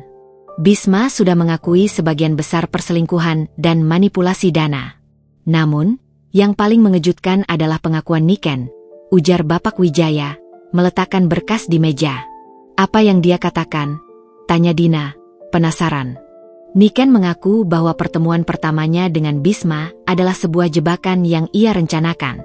Dia tahu Bisma adalah CEO sebuah perusahaan besar yang sukses dan sedang mencari jalan pintas untuk mempercepat proyeknya. Niken mendekatinya dengan menawarkan jaringan gelap untuk memenangkan tender besar yang sudah lama diincar Bisma. Mereka bertemu di sebuah acara bisnis, dan Niken sengaja menampilkan diri sebagai wanita yang bisa memberi jalan keluar dari masalah bisnis Bisma, sekaligus masalah pernikahan yang membosankan, jelas Bapak Wijaya. Jadi, Niken mendekati Bisma bukan hanya karena jatuh cinta, tapi karena pure bisnis dan kekuasaan, simpul Dina. Lebih dari itu, Nona Dina, Niken adalah anggota dari jaringan gelap yang lebih besar. Perusahaan fiktifnya, Nitya Karya, adalah front, kedok, yang digunakan untuk menampung dana suap dan komisi. Bisma awalnya hanya ingin melancarkan bisnisnya, tapi Niken kemudian memanipulasi Bisma untuk semakin banyak melakukan korupsi, hingga akhirnya Bisma tidak bisa lagi lepas dari jeratan Niken. Dan Niken memanfaatkan kelemahan Bisma pada wanita yang selevel dengan ambisinya untuk menenggelamkan Bisma dalam lumpur korupsi bersamanya, kata Dina, menghela napas. Bisma ternyata tidak hanya dikhianati, tetapi juga menjadi pion yang sengaja dikorbankan oleh Niken. Tepat sekali. Niken melihat Anda, Nona Dina, sebagai wanita rendahan yang mudah diabaikan, sehingga dia merasa bebas untuk mengendalikan Bisma. Mereka berdua bersekongkol menggunakan uang warisan Anda untuk memuluskan kejahatan mereka, tambah Bapak Wijaya. Dina menutup matanya sejenak. Kisah perselingkuhan ini bukan lagi drama cinta segitiga biasa, melainkan cerita tentang jaringan kejahatan yang terkuak berkat satu tamparan di depan umum. Sekarang saya mengerti. Bisma memilih Niken karena dia mengira Niken adalah kunci menuju puncak, padahal Niken adalah jurang yang membawanya ke kehancuran. Lalu, bagaimana dengan bukti-bukti digital yang saya serahkan, Pak? Sangat kuat, Nona Dina. Rekaman suara itu akan memberatkan mereka berdua. Bukti-bukti itu juga akan membantu kejaksaan menguak jaringan yang lebih besar. Anda tidak hanya membersihkan nama Anda, tapi juga berkontribusi besar pada pemberantasan korupsi, puji Bapak Wijaya. Dina bangkit, kini berjalan menuju jendela, menatap keluar kota. Di balik jendela itu, terhampar kehidupannya yang baru. Baiklah, Pak Wijaya. Mari kita lanjutkan. Saya akan mengeluarkan pernyataan resmi bahwa Wijaya Kusuma Group akan menjalani reformasi total dan akan fokus pada etika bisnis. Saya akan menggunakan aset ini untuk apa yang seharusnya, membangun, bukan merusak. Bisma dan Niken sudah menerima ganjaran hukum. Sekarang, giliran saya mengambil kendali penuh atas takdir saya sendiri. Dina menoleh pada Laras dan Bapak Wijaya. Sosoknya kini memancarkan kekuatan seorang ratu yang telah melewati badai. Satu-satunya yang saya sesali adalah waktu yang terbuang. Tapi, setidaknya, saya sekarang tahu, kebenaran sejati akan selalu menang. Dina siap, tak ada lagi rasa takut. Medan perangnya telah ia kuasai. Setelah pengumuman resmi dan penyerahan bukti kepada Kejaksaan Agung, Dina menarik diri sejenak dari hiruk-pikuk media. Ia kembali ke rumahnya yang kini terasa lebih lapang dan bersih dari aura kebohongan Bisma. Rumah itu tidak lagi dingin, karena Bisma dan kekacauan yang dibawanya telah lenyap. Namun, keheningan yang tersisa adalah keheningan yang menuntut pemulihan batin. Di kantor, Bapak Wijaya menjadi tameng Dina, menghadapi gempuran telepon dan surat dari pengacara Bisma yang kini mencoba segala cara untuk menjamin penangguhan penahanan dan negosiasi aset. Mereka mencoba bernegosiasi, Nona Dina. Pengacara Bisma mengajukan permintaan untuk bertemu Anda, memohon belas kasihan. Mereka ingin agar Anda mencabut laporan pidana dengan imbalan Bisma akan menandatangani semua dokumen pengalihan aset tanpa syarat, jelas Bapak Wijaya melalui sambungan telepon. Dina yang sedang menyiram tanaman di taman belakang, menghela napas. Bisma kembali menggunakan topeng penyesalan, namun kini penyesalan itu berbau transaksi. Jangan terima, Pak. Jangan izinkan pertemuan itu, jawab Dina tegas. Bisma sudah memilih jalannya sendiri. Ia tidak hanya mengkhianati saya, tapi juga merusak amanah almarhum ayah saya. Permintaan maafnya tidak akan bisa membayar kerugian moral dan hukum yang telah ia timbulkan. Biarkan proses hukum berjalan. Saya ingin Bisma dan Niken merasakan konsekuensi penuh dari perbuatan mereka. Baik, saya akan mengirimkan surat peringatan hukum terakhir, menolak semua negosiasi dan menegaskan bahwa proses pidana akan terus berlanjut tanpa intervensi. Ini akan menjadi game changer bagi mereka. Mereka akan sadar bahwa Anda serius, kata Bapak Wijaya. Beberapa jam kemudian, di dalam ruang tahanan yang sempit dan berbau apek, Bisma menerima kunjungan dari pengacara barunya. Wajahnya terlihat kusut, matanya cekung. Aura keangkuhan seorang CEO telah luntur, digantikan oleh keputusasaan seorang narapidana. Bagaimana, Pak? Dina pasti mau negosiasi, kan? Dia wanita baik. Dia pasti tidak tega melihatku di sini, tanya Bisma. Suaranya parau. Pengacara itu menghela napas, menyerahkan surat tebal berkop Wijaya dan rekan. Tuan Bisma, Anda harus siap menerima kenyataan pahit. Istri Anda, Nyonya Dina, menolak mentah-mentah semua tawaran negosiasi. Bisma merebut surat itu, membaca setiap kalimatnya dengan tergesa-gesa. Surat itu menegaskan bahwa 1. Semua aset Wijaya Kusuma Group dan properti akan dikembalikan kepada Dina sebagai pewaris sah. 2. Gugatan cerai akan dilanjutkan tanpa negosiasi harta gonogini. Dan 3. Laporan pidana korupsi akan terus berjalan tanpa penarikan. Ini tidak mungkin. Dia mengancamku. Dia tidak bisa melakukan ini. Dia tidak punya hati, teriak Bisma, meremas surat itu hingga lecek. Ia masih menggunakan kekejaman sebagai tameng, meskipun posisinya sudah terdesak. Maaf, Tuan Bisma.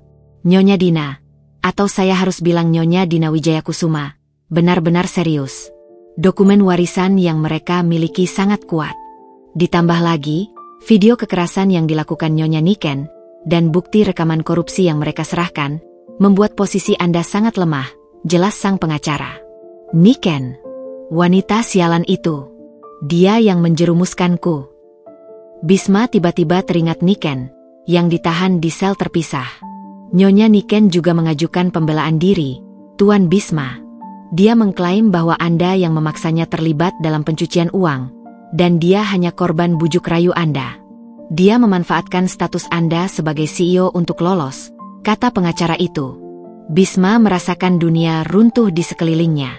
Pengkhianatan yang paling menyakitkan datang dari wanita yang ia anggap selevel dengannya. Niken, yang ia pikir akan menjadi partner in crime-nya yang setia, kini berbalik menikamnya untuk menyelamatkan diri sendiri.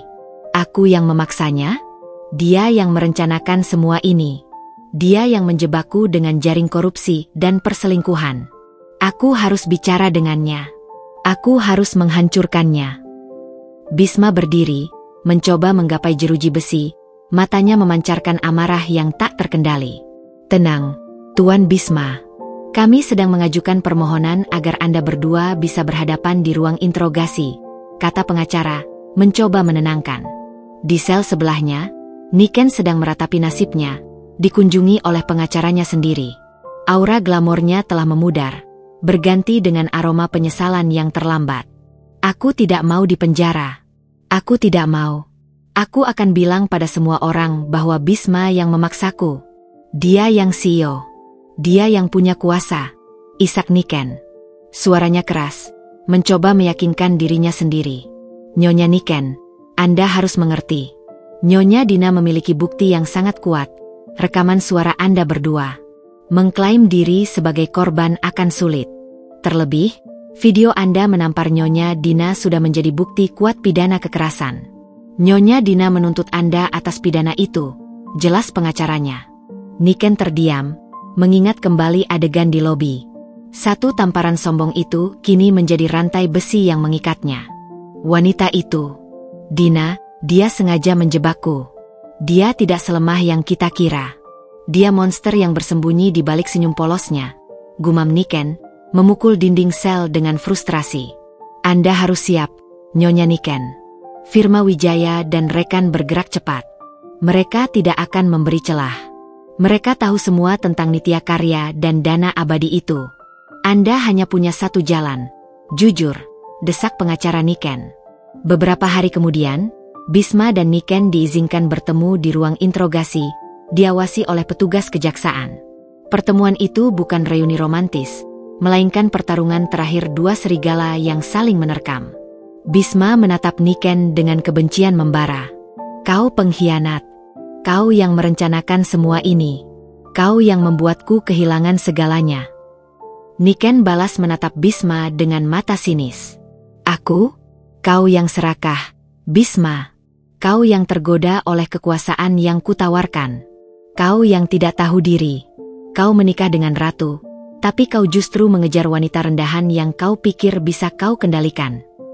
Aku menceraikanmu. Aku tidak mau tahu. Aku akan pastikan kau di penjara lebih lama dariku, ancam Bisma. Niken tertawa pahit. Perceraian? Kau tidak akan sempat menceraikanku, Bisma. Dan kau tidak akan bisa menceraikan Dina. Dia yang akan menceraikanmu, dan dia akan mengambil semua yang kau punya. Kau tidak hanya kehilangan istri, kau kehilangan dirimu sendiri. Bisma tersentak. Ucapan Niken, meskipun penuh kebencian, adalah kebenaran yang kejam. Dia benar-benar tidak punya apa-apa lagi. Rumah, perusahaan, status, bahkan kebebasan. Semuanya telah hilang karena keserakahan dan pengkhianatan. Ia merasakan kekosongan yang menggerogoti jiwanya. Sementara itu, Dina menerima laporan dari tim auditor forensik. Mereka telah berhasil melacak sisa dana abadi dan mengamankan semua bukti pencucian uang yang melibatkan puluhan miliar rupiah. Dina duduk di kantor barunya, menatap selembar foto lama pernikahannya dengan Bisma. Ia merobeknya menjadi dua.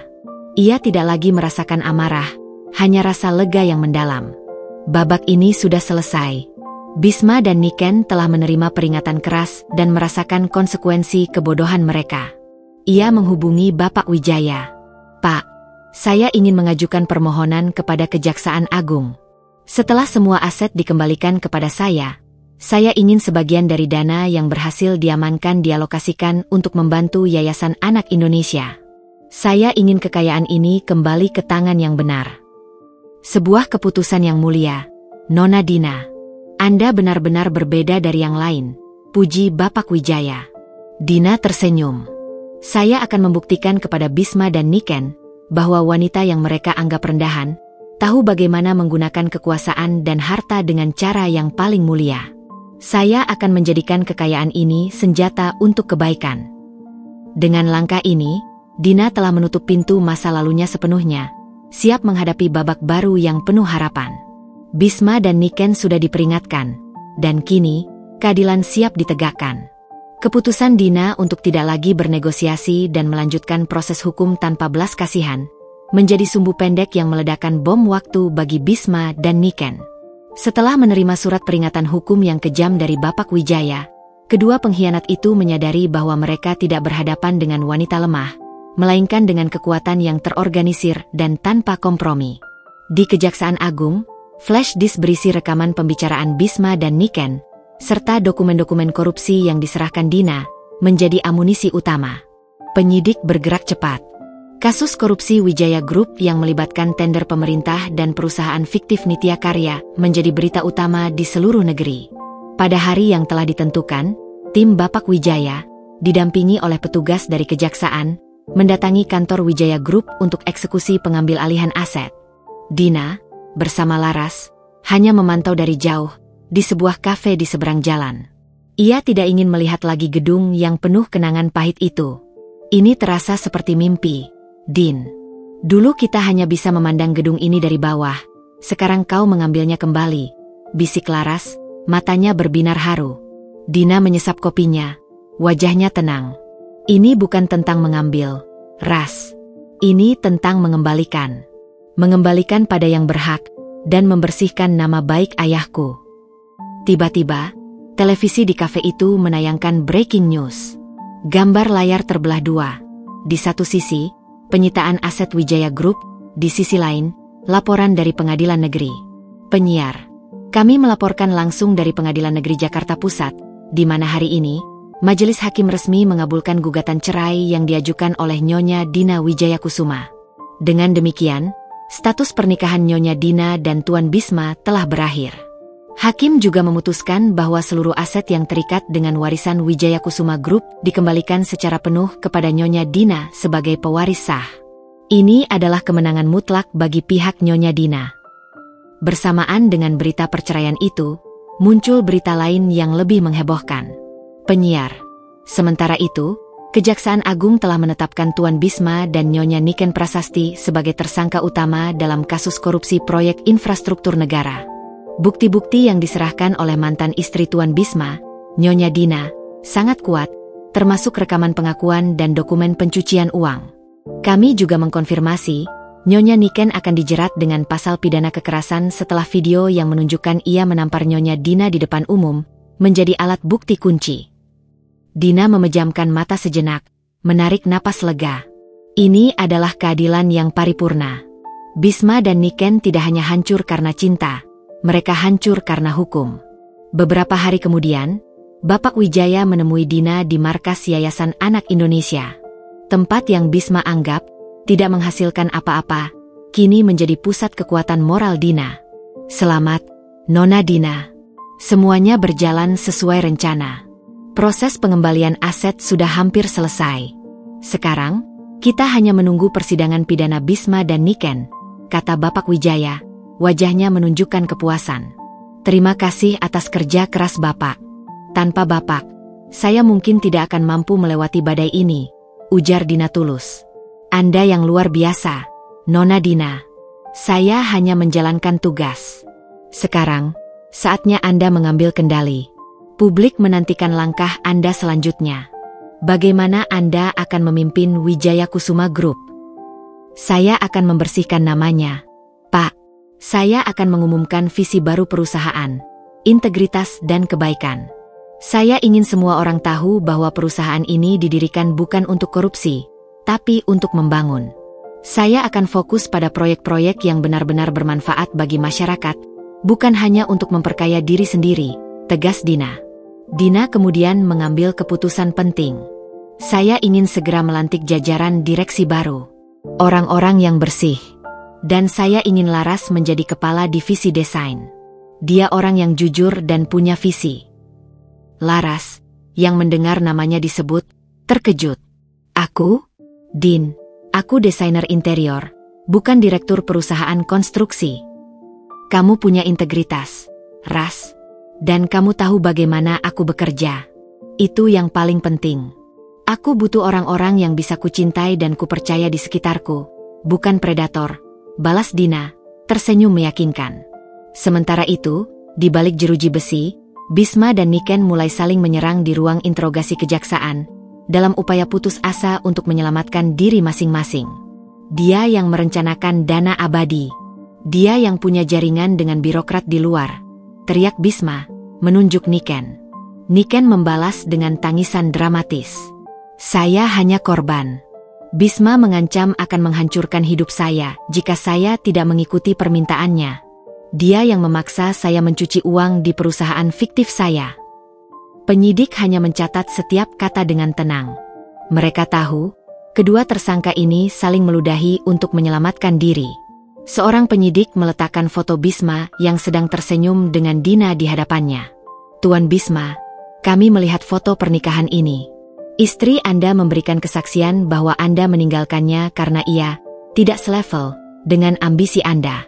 Kenapa Anda meremehkan seorang wanita yang ternyata adalah pewaris sah dari seluruh kekayaan yang Anda kelola? Bisma menatap foto itu. Wajahnya seketika memucat, matanya kosong.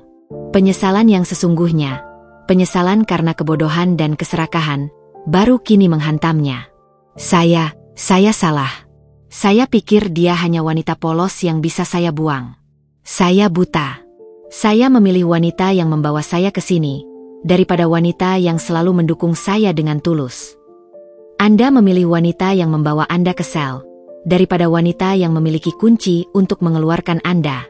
Dan kini, Anda tidak hanya menghadapi hukuman penjara, Tuan Bisma, Anda juga menghadapi ganjaran moral. Karena Nyonya Dina, wanita yang Anda anggap rendah, kini menggunakan semua kekayaan itu untuk tujuan mulia, tambah penyidik. Bisma merasakan kerongkongannya tercekat. Ia sadar, Dina tidak membalas dendam dengan membunuhnya, tapi dengan mengeksekusi keadilan yang membuatnya hancur total, tanpa sisa. Wanita yang ia tampar dan ia rendahkan, kini menjadi palu keadilan yang menghantamnya. Di sel terpisah, Niken juga menerima pukulan telak. Seorang perwakilan dari Yayasan Anak Indonesia datang mengunjunginya. Nona Niken, Nyonya Dina menitip pesan. Setelah proses hukum Anda selesai, Nyonya Dina memutuskan untuk menyumbangkan sebagian besar properti mewah yang dulu Anda dan Bisma tempati kepada Yayasan Anak Indonesia. Properti yang dulu Anda anggap simbol kemewahan akan diubah menjadi rumah singgah untuk anak-anak terlantar, kata perwakilan yayasan itu datar. Niken terkejut, air matanya tumpah. Kekalahan ini terasa lebih menyakitkan daripada hukuman penjara. Dina tidak hanya mengambil hartanya, tapi juga mengubah simbol kesombongan mereka menjadi simbol kebaikan. Niken kini tahu, ia benar-benar telah berhadapan dengan wanita yang berada di level moralitas yang jauh lebih tinggi. Dina, yang selama ini diam, melancarkan pukulan finalnya, mengubah kehancuran menjadi kemuliaan.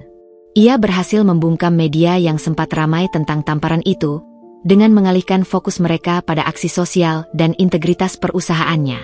Badai telah berlalu, dan Dina kini berdiri tegak di tengah puing-puing kehancuran Bisma dan Niken. Pengumuman bahwa properti mewah yang dulu dihuni Bisma dan Niken akan diubah menjadi rumah singgah anak-anak yayasan, adalah pukulan telak yang membuat Niken remuk redam. Di ruang interogasi kejaksaan, Niken tidak lagi bisa menahan diri. Rasa takut, amarah, dan pengkhianatan yang ia rasakan dari Bisma, akhirnya meledak. Seorang penyidik memasuki ruangan, membawa bukti-bukti baru dari auditor forensik. Nyonya Niken, kami menemukan bukti transfer dana besar dari rekening pribadi Tuan Bisma ke rekening fiktif Nitya Karya seminggu sebelum penangkapan. Ada dugaan kuat bahwa Tuan Bisma mencoba melarikan sisa dana abadi melalui Anda. Niken yang semula menangis, tiba-tiba mendongak, matanya merah. Tidak, itu kebohongan. Bisma yang mengambil semua uang itu. Dia yang menipu saya. Tapi, data menunjukkan uang itu mengalir ke perusahaan Anda, Nitya Karya. Dan Nyonya Dina memiliki bukti rekaman di mana Anda berdua membicarakan rencana pelarian dana, balas penyidik tenang. Niken merasakan tenggorokannya tercekat. Ia sadar, Dina telah menempatkan mereka dalam situasi win-lose, di mana satu-satunya cara untuk bertahan adalah dengan mengorbankan yang lain. Dina, wanita itu, dia pasti sengaja menaruh bukti-bukti itu di tempat yang Bisma bisa temukan. Tapi dia lupa mengambilnya lagi. Dia jebak kita. Dia monster, teriak Niken, frustrasi. Nyonya Niken, fokus pada fakta, desak penyidik. Jika Anda ingin mengurangi hukuman, Anda harus bekerja sama. Ceritakan, siapa yang lebih dulu merencanakan penggunaan dana korupsi ini? Niken memejamkan mata. Ia membayangkan Dina, wanita sederhana yang ia tampar dan ia sebut rendahan, kini duduk nyaman di kantor mewah yang sebenarnya miliknya, sambil menikmati kehancuran mereka. Kebenciannya pada Dina kini berbalik pada Bisma, yang terlalu bodoh meremehkan istrinya sendiri. Bisma yang merencanakan semuanya. Aku hanya mengikuti. Dia bilang kalau kami tidak korupsi, dia tidak akan bisa selevel dengan ambisiku. Dia yang memaksaku membuat Nitya Karya dan menjanjikanku saham besar. Niken berteriak, air mata yang tulus kini bercampur dengan air mata pengkhianatan. Ia mulai membongkar semua detail kejahatan Bisma, berusaha mati-matian menyelamatkan kulitnya sendiri. Di sel sebelahnya, Bisma juga menerima kunjungan dari pengacaranya. Bisma terlihat lebih tenang. Namun ketenangan itu adalah ketenangan orang yang sudah menyerah. Mereka sudah mengabulkan perceraian. Dan semua aset sudah dikembalikan ke Dina. Ujar pengacaranya, pasrah. Bisma hanya mengangguk pelan. Aku sudah menduga. Dia selalu selangkah lebih maju. Aku tidak tahu bahwa di balik kesederhanaannya, dia adalah ratu catur yang selama ini memegang semua kartu. Yang paling penting sekarang adalah persidangan pidana. Niken. Nyonya Niken sudah mulai buka suara. Tuan Bisma. Dia menimpakan semua kesalahan kepada Anda, kata pengacara, memperingatkan. Kepanikan Bisma kembali meledak. Niken. Dia mengkhianatiku. Setelah semua yang kulakukan untuknya. Aku yang memberinya kemewahan, aku yang memberinya posisi. Dia mencoba menyelamatkan dirinya. Tuan, Anda dan dia, kini adalah musuh di mata hukum. Wanita ular. Aku harus menghadapinya. Dia harus tahu, aku punya bukti file transfer dana yang dia minta sebagai hadiah dari dana abadi itu. Dia yang serakah. Dia yang rakus. Bisma bangkit dari kursinya. Amarahnya meluap-luap. Permintaan Bisma untuk konfrontasi dengan Niken di ruang interogasi dikabulkan. Pertemuan itu bukan lagi tentang cinta atau harta, melainkan tentang pertarungan eksistensi, siapa yang akan tenggelam lebih dulu. Bisma dan Niken duduk berhadapan, dibatasi meja dan tatapan dingin penyidik. Bisma menatap Niken dengan kebencian tak terperi. Kau mengkhianatiku, Niken. Kau mau menimpakan semua kejahatan ini padaku. Niken menyeringai sinis. Di mata Niken, Bisma hanyalah pria bodoh yang kehilangan segalanya, termasuk kekuasaan atas istrinya sendiri. Tentu saja, Bisma. Kau yang CEO. Kau yang punya akses. Kau yang menikah dengan pewaris, tapi malah mengejar wanita lain. Kau yang bodoh karena tidak tahu siapa istrimu sebenarnya. Kau yang memulai kebohongan, dan kau yang harus menyelesaikannya. Aku yang memulai? Kau yang menjebakku dengan tender busuk itu.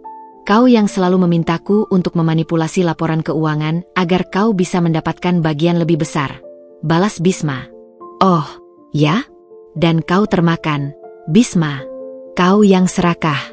Kau menampar Dina dan menyebutnya wanita rendahan, agar aku merasa spesial. Padahal kau hanya ingin mengendalikan kami berdua. Dan sekarang, Dina, wanita rendahan itu, telah menghancurkan kita berdua tanpa perlu mengangkat jari. Niken berteriak, suaranya dipenuhi histeria. Aku akan pastikan kau di penjara lebih lama dariku. Tidak akan. Aku akan ungkapkan semua bukti penggelapanmu, ancam Bisma. Silakan. Bukankah kita sudah sama-sama hancur? Setidaknya aku tidak menghancurkan istriku sendiri. Balas Niken, menembakkan kata-kata yang menusuk ke titik terlemah Bisma. Bisma tersentak. Kata-kata Niken menusuk tepat di ulu hatinya. Ia tidak hanya kehilangan perusahaan dan kebebasan, ia kehilangan martabatnya. Ia telah menukar seorang istri yang tulus dan seorang ratu, demi seorang wanita yang kini meninggalkannya di jurang kehancuran. Bisma menunduk, mengakui kekalahan totalnya. Ia menyadari bahwa plot twist terbesarnya adalah meremehkan Dina. Sementara drama pengkhianatan di ruang interogasi mencapai klimaks, Dina menerima surat dari kejaksaan. Pihak berwenang telah berhasil mengamankan sisa aset korupsi, dan sebagian besar dana abadi telah dilacak dan diamankan.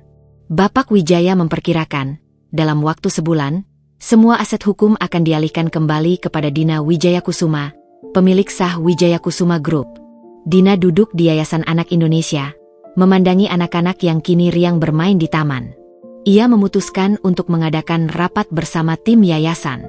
Saya ingin mengumumkan bahwa yayasan kita akan memasuki fase baru. Dengan dukungan finansial penuh dari Wijaya Kusuma Group, kita akan membangun kompleks pendidikan dan rumah singgah yang lebih besar, ujar Dina, matanya berbinar. Seorang relawan senior, Maya, bukan Niken, bertanya, Bu Dina, apakah ibu akan fokus penuh pada perusahaan? Bagaimana dengan kami di yayasan? Dina tersenyum. Saya akan menunjuk CEO profesional yang berintegritas untuk menjalankan perusahaan. Tapi, yayasan ini adalah jantung saya. Saya akan memastikan yayasan ini adalah tempat di mana setiap anak merasa berharga, tidak seperti saya yang pernah merasa rendahan. Menyentuh hati, Dina menceritakan secara singkat pengalamannya direndahkan dan ditampar. Tamparan itu membuat saya sadar bahwa saya harus menggunakan kekuatan dan kekayaan saya bukan untuk membalas dendam pribadi, melainkan untuk menegakkan kebaikan. Saya akan menggunakan kekayaan ini sebagai payung pelindung bagi mereka yang lemah dan tidak bersuara. Komitmen Dina membuat semua relawan terharu. Mereka melihat, kekayaan besar tidak mengubah Dina menjadi sombong, justru menjadikannya lebih rendah hati dan peduli. Dina telah mengubah kehancuran dirinya menjadi sumber inspirasi. Beberapa minggu kemudian, persidangan pidana Bisma dan Niken dimulai. Jaksa penuntut umum membacakan dakwaan korupsi, penggelapan, dan, khusus untuk Niken, kekerasan. Bisma dan Niken saling menyalahkan, namun bukti digital dan dokumen yang diserahkan Dina membantah pembelaan mereka. Di hari keputusan, hakim menjatuhkan vonis. Keduanya dinyatakan bersalah. Bisma menerima hukuman yang lebih berat karena perannya sebagai CEO dan penggelapan warisan. Niken menerima hukuman yang sedikit lebih ringan karena kesediaannya bekerja sama, namun tetap dipenjara, ditambah denda atas kekerasan terhadap Dina. Dina tidak menghadiri persidangan. Ia tidak ingin melihat lagi wajah mereka. Ia telah menerima keadilan yang ia cari, kepuasan moral, kebebasan, dan pemulihan nama baik. Ia tahu, ia telah memenangkan perang ini sepenuhnya. Ia, Dina Wijaya Kusuma, wanita yang sempat dianggap rendahan, telah menjatuhkan 2 orang serakah ke dalam kehancuran, dan kini, ia siap menyambut hidup barunya. Setelah palu keadilan diketuk, dan Bisma serta Niken mendekam di balik jeruji besi, sebuah babak baru yang syarat makna dimulai bagi Dina. Ia kini resmi menjadi CEO dan pemilik penuh Wijaya Kusuma Group. Kantornya yang megah telah sepenuhnya dibersihkan dari jejak-jejak korupsi dan kebohongan masa lalu. Hari itu, Dina mengenakan blazer biru gelap yang elegan, memancarkan aura profesionalisme dan kepercayaan diri yang baru. Ia berdiri di podium, di depan puluhan jurnalis dan karyawan Wijaya Kusuma Group, untuk memberikan pernyataan publik pertamanya sebagai pimpinan perusahaan. Di sampingnya, berdiri Bapak Wijaya sebagai penasihat hukum dan Laras yang kini resmi menjabat sebagai direktur kreatif. Selamat pagi. Saya tahu, 6 bulan terakhir ini adalah masa-masa penuh gejolak dan kekecewaan bagi kita semua, ujar Dina, memulai pidatonya dengan suara yang tegas dan lembut, sebuah perpaduan langka yang segera memukau hadirin. Perusahaan ini didirikan di atas pondasi kejujuran dan integritas oleh almarhum ayah saya. Namun, kepercayaan itu telah dikhianati. Hari ini, saya tegaskan, era korupsi dan keserakahan telah berakhir. Ia berhenti sejenak, tatapannya menyapu ruangan. Saya tidak hanya kembali untuk mengambil hak saya, tetapi untuk mengembalikan perusahaan ini pada nilai-nilai yang benar. Saya tidak ingin melihat lagi ada karyawan yang dipaksa berbuat curang demi ambisi pribadi pimpinan. Dina kemudian mengumumkan visi barunya, yang ia sebut integritas dan kebaikan. Mulai hari ini, Wijaya Kusuma Group akan mengalokasikan 25% dari keuntungan tahunan untuk program tanggung jawab sosial, dengan fokus utama pada pemberdayaan wanita yang menjadi korban kekerasan dan penindasan. Umum Dina, yang disambut tepuk tangan meriah. Saya melakukan ini karena saya pernah berada di posisi mereka. Lanjutnya, matanya sedikit berkaca-kaca, namun suaranya tetap mantap. Saya adalah korban yang pernah direndahkan, ditampar, dan diintimidasi.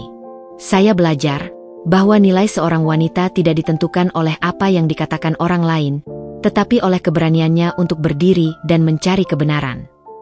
Ia menoleh ke arah Bapak Wijaya, lalu tersenyum pada Laras. Saya tidak akan membalas dendam.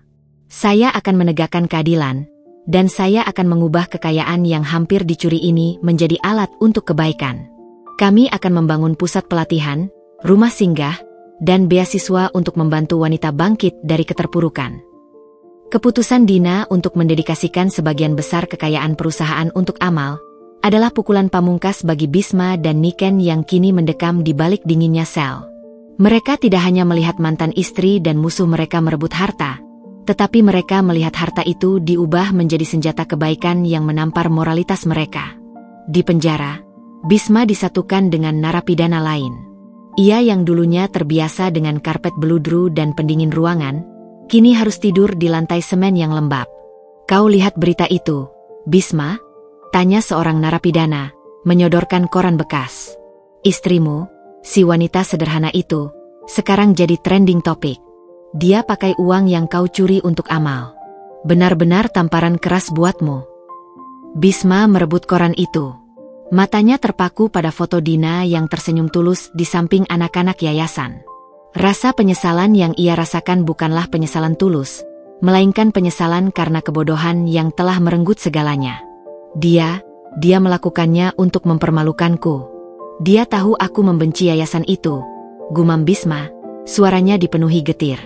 Dia tidak mempermalukanmu, Bisma. Dia menunjukkan levelmu.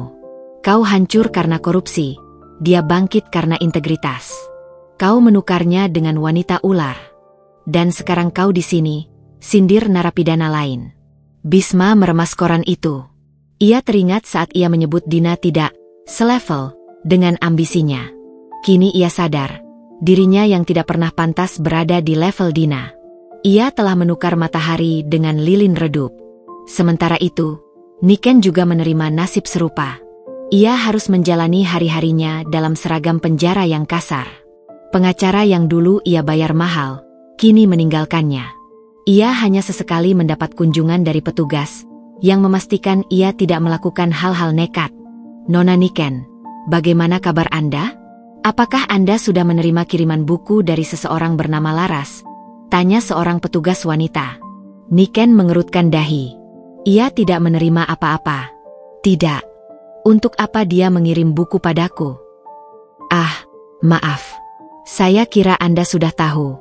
Nyonya Dina, melalui yayasannya, mengirimkan kiriman buku motivasi dan kursus kerajinan tangan ke seluruh lembaga pemasyarakatan wanita, termasuk di sini. Nyonya Dina ingin memastikan, setiap wanita punya kesempatan kedua untuk bangkit. Jelas petugas itu. Kiriman kebaikan dari musuh bebuyutan. Itu adalah cara Dina untuk menunjukkan bahwa ia benar-benar telah memaafkan, namun tidak melupakan konsekuensi hukum. Niken tertunduk malu. Dina tidak membalas dendam dengan membencinya. Dina membalasnya dengan kebaikan yang membuat Niken merasa semakin kecil dan hina. Dia ingin saya melihat betapa baiknya dia. Bisik Niken, air matanya menetes. Bukan karena penyesalan atas kejahatannya, tetapi karena frustrasi melihat Dina memenangkan hati publik dan moralitas. Kembali ke Wijaya Kusuma Group, Dina benar-benar melakukan reformasi total. Ia memecat semua direksi dan manajer yang terbukti terlibat dalam tim operasi senyap Bisma. Ia menggantikannya dengan profesional muda yang berintegritas. Dalam sebuah wawancara eksklusif dengan media bisnis, Dina ditanya tentang perasaannya setelah menjatuhkan mantan suami dan selingkuhannya. Nyonya Dina, Anda sekarang dikenal sebagai Iron Lady, yang berani melawan mantan suami konglomerat dan menegakkan keadilan. Apakah Anda merasa puas dengan hukuman yang mereka terima? Tanya jurnalis itu. Dina tersenyum lembut. Saya tidak mencari kepuasan pribadi dari hukuman orang lain. Saya mencari kepastian hukum. Mereka telah menerima konsekuensi atas perbuatan mereka. Saya harap mereka bisa menggunakan waktu di penjara untuk merenungkan kesalahan mereka, dan kelak bisa menjadi pribadi yang lebih baik. Lalu, bagaimana dengan sebutan wanita rendahan yang dilontarkan mantan suami dan selingkuhannya itu kepada Anda? Dina menatap lurus ke kamera, pandangannya penuh ketenangan dan otoritas. Saya tidak pernah terganggu dengan sebutan itu. Karena saya tahu siapa saya. Saya menggunakan istilah itu sebagai pengingat. Bahwa tidak ada yang rendah dari kebaikan. Dan tidak ada yang tinggi dari kesombongan. Saya menggunakan harta warisan ini untuk apa yang seharusnya. Yaitu memberdayakan wanita lain yang pernah merasa direndahkan. Saya telah mengubah stigma itu menjadi kekuatan. Tutup Dina, mengakhiri wawancara tersebut. Dina telah berhasil. Ia mendapatkan kembali hartanya, membersihkan nama perusahaannya, dan membuktikan kepada dunia bahwa kekuatan sejati berasal dari hati yang tulus dan keberanian untuk berdiri di atas kebenaran. Ia, sang wanita yang pernah dihina, kini menjadi ikon integritas dan filantropi yang dikagumi banyak orang. Ia tidak membalas dendam, ia menegakkan keadilan dan menyebarkan kebaikan. 1 tahun telah berlalu sejak Dina mengambil alih kendali penuh atas Wijaya Kusuma Group dan Bisma serta Niken memulai masa hukuman mereka. Kehidupan Dina telah bertransformasi sepenuhnya. Ia telah menanggalkan jubah istri sederhana yang teraniaya, kini mengenakan mahkota CEO yang berintegritas dan filantropis. Dina duduk di kantornya yang luas, yang kini dihiasi oleh lukisan-lukisan seniman lokal dan tanaman hijau yang menenangkan. Di mejanya, bukannya berkas-berkas proyek korup, melainkan laporan kemajuan proyek sosial dan laporan keuangan yang bersih dari Wijaya Kusuma Group. Laporan triwulan ini menunjukkan pertumbuhan yang stabil, Din. Kepercayaan investor kembali, dan proyek-proyek yang kita fokuskan pada pembangunan sekolah dan rumah sakit mendapat sambutan positif. Ujar Laras, yang kini terlihat sangat berwibawa sebagai direktur kreatif, sambil menyerahkan tablet. Aku senang mendengarnya, Ras. Ternyata, integritas itu tidak kalah menguntungkan dibandingkan jalan pintas kotor yang ditempuh Bisma, balas Dina, tersenyum. Laras mengangguk, lalu mencondongkan tubuhnya. Bicara soal Bisma, aku mendapat kabar dari Bapak Wijaya. Bisma sudah mengajukan banding, tapi ditolak. Ia mencoba meminta keringanan hukuman, tapi tim hukum kita berhasil mematahkan argumennya. Dina mendesah pelan. Aku harap dia benar-benar menggunakan waktu di sana untuk introspeksi, bukan hanya mencari celah hukum. Aku sudah memaafkannya sebagai manusia, Ras. Tapi, aku tidak akan pernah memaafkan kejahatannya. Kau benar. Ngomong-ngomong, kau tampak bersinar akhir-akhir ini. Ada kabar baik selain kesuksesan perusahaan? Goda Laras. Dina tertawa renyah. Kabar baiknya adalah aku menemukan kedamaian yang hilang selama bertahun-tahun pernikahan yang hampa itu. Aku tidak lagi merasa takut atau cemas. Aku bebas. Sore harinya, Dina menuju Yayasan Anak Indonesia yang kini telah berkembang pesat. Properti mewah yang dulu dibeli Bisma untuk menyenangkan Niken, kini benar-benar telah diubah menjadi rumah singgah dan pusat pelatihan wanita. Dinding-dinding yang dulu dingin dan sombong, kini dipenuhi tawa dan semangat para ibu dan anak. Di sana, Dina bertemu dengan Bapak Wijaya, yang datang bukan sebagai pengacara, melainkan sebagai anggota Dewan Pengawas Yayasan. Saya bangga melihat apa yang Anda capai, Nona Dina. Anda mengubah kehancuran menjadi surga. Tidak banyak orang yang mampu melakukan ini, kata Bapak Wijaya, menatap bangunan mewah yang kini menjadi tempat kebaikan. Ini semua berkat dukungan Bapak. Dulu, tempat ini adalah simbol arogansi Bisma dan Niken.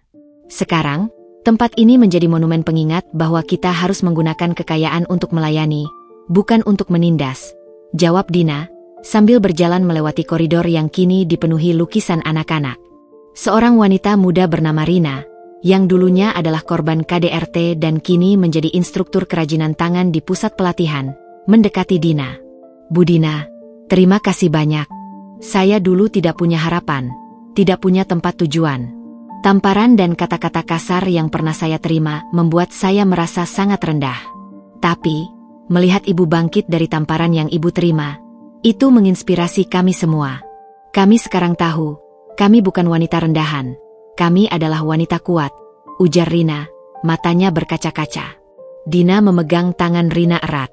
Ingat kata-kataku, Rina. Nilai kita tidak ditentukan oleh luka, tapi oleh cara kita sembuh dan bangkit. Gunakan pusat ini untuk menemukan kekuatan sejatimu.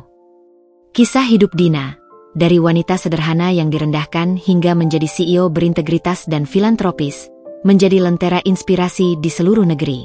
Media menjulukinya sebagai The Queen of Integrity. Suatu sore, Dina memutuskan untuk mengunjungi makam almarhum ayahnya. Ia membawa sebuket bunga lili putih, kesukaan ayahnya. "Ayah, maaf aku baru sekarang mengambil alih. Aku tahu, ayah ingin aku menemukan ketulusan dan kekuatan dari diriku sendiri, tanpa terbebani nama besar. Bisma telah mengkhianati amanah ayah, tapi aku sudah mengambilnya kembali. Aku menggunakan nama Wijaya Kusuma dengan bangga sekarang, dan aku menjalankan perusahaan ini dengan integritas yang selalu ayah ajarkan," bisik Dina, air mata haru mengalir. Ia tersenyum. Perjalanannya selama setahun terakhir telah menguji dirinya hingga ke titik terendah, namun ia kembali sebagai versi terbaik dirinya. Kembali ke kantor, Laras menunggu Dina dengan senyum lebar. "Aku punya hadiah kecil untukmu," kata Laras, menyerahkan bingkai foto kecil. Dina mengambilnya. Itu adalah foto dirinya, tersenyum lebar, saat ia memberikan pidato reformasi perusahaan, dengan tagline besar di latar belakang, integritas dan kebaikan. "Kau terlihat sangat bahagia, Din. Aku senang kau sudah menemukan dirimu lagi," kata Laras tulus. "Aku bahagia, Ras. Aku tidak lagi mencari cinta untuk mengisi kekosongan.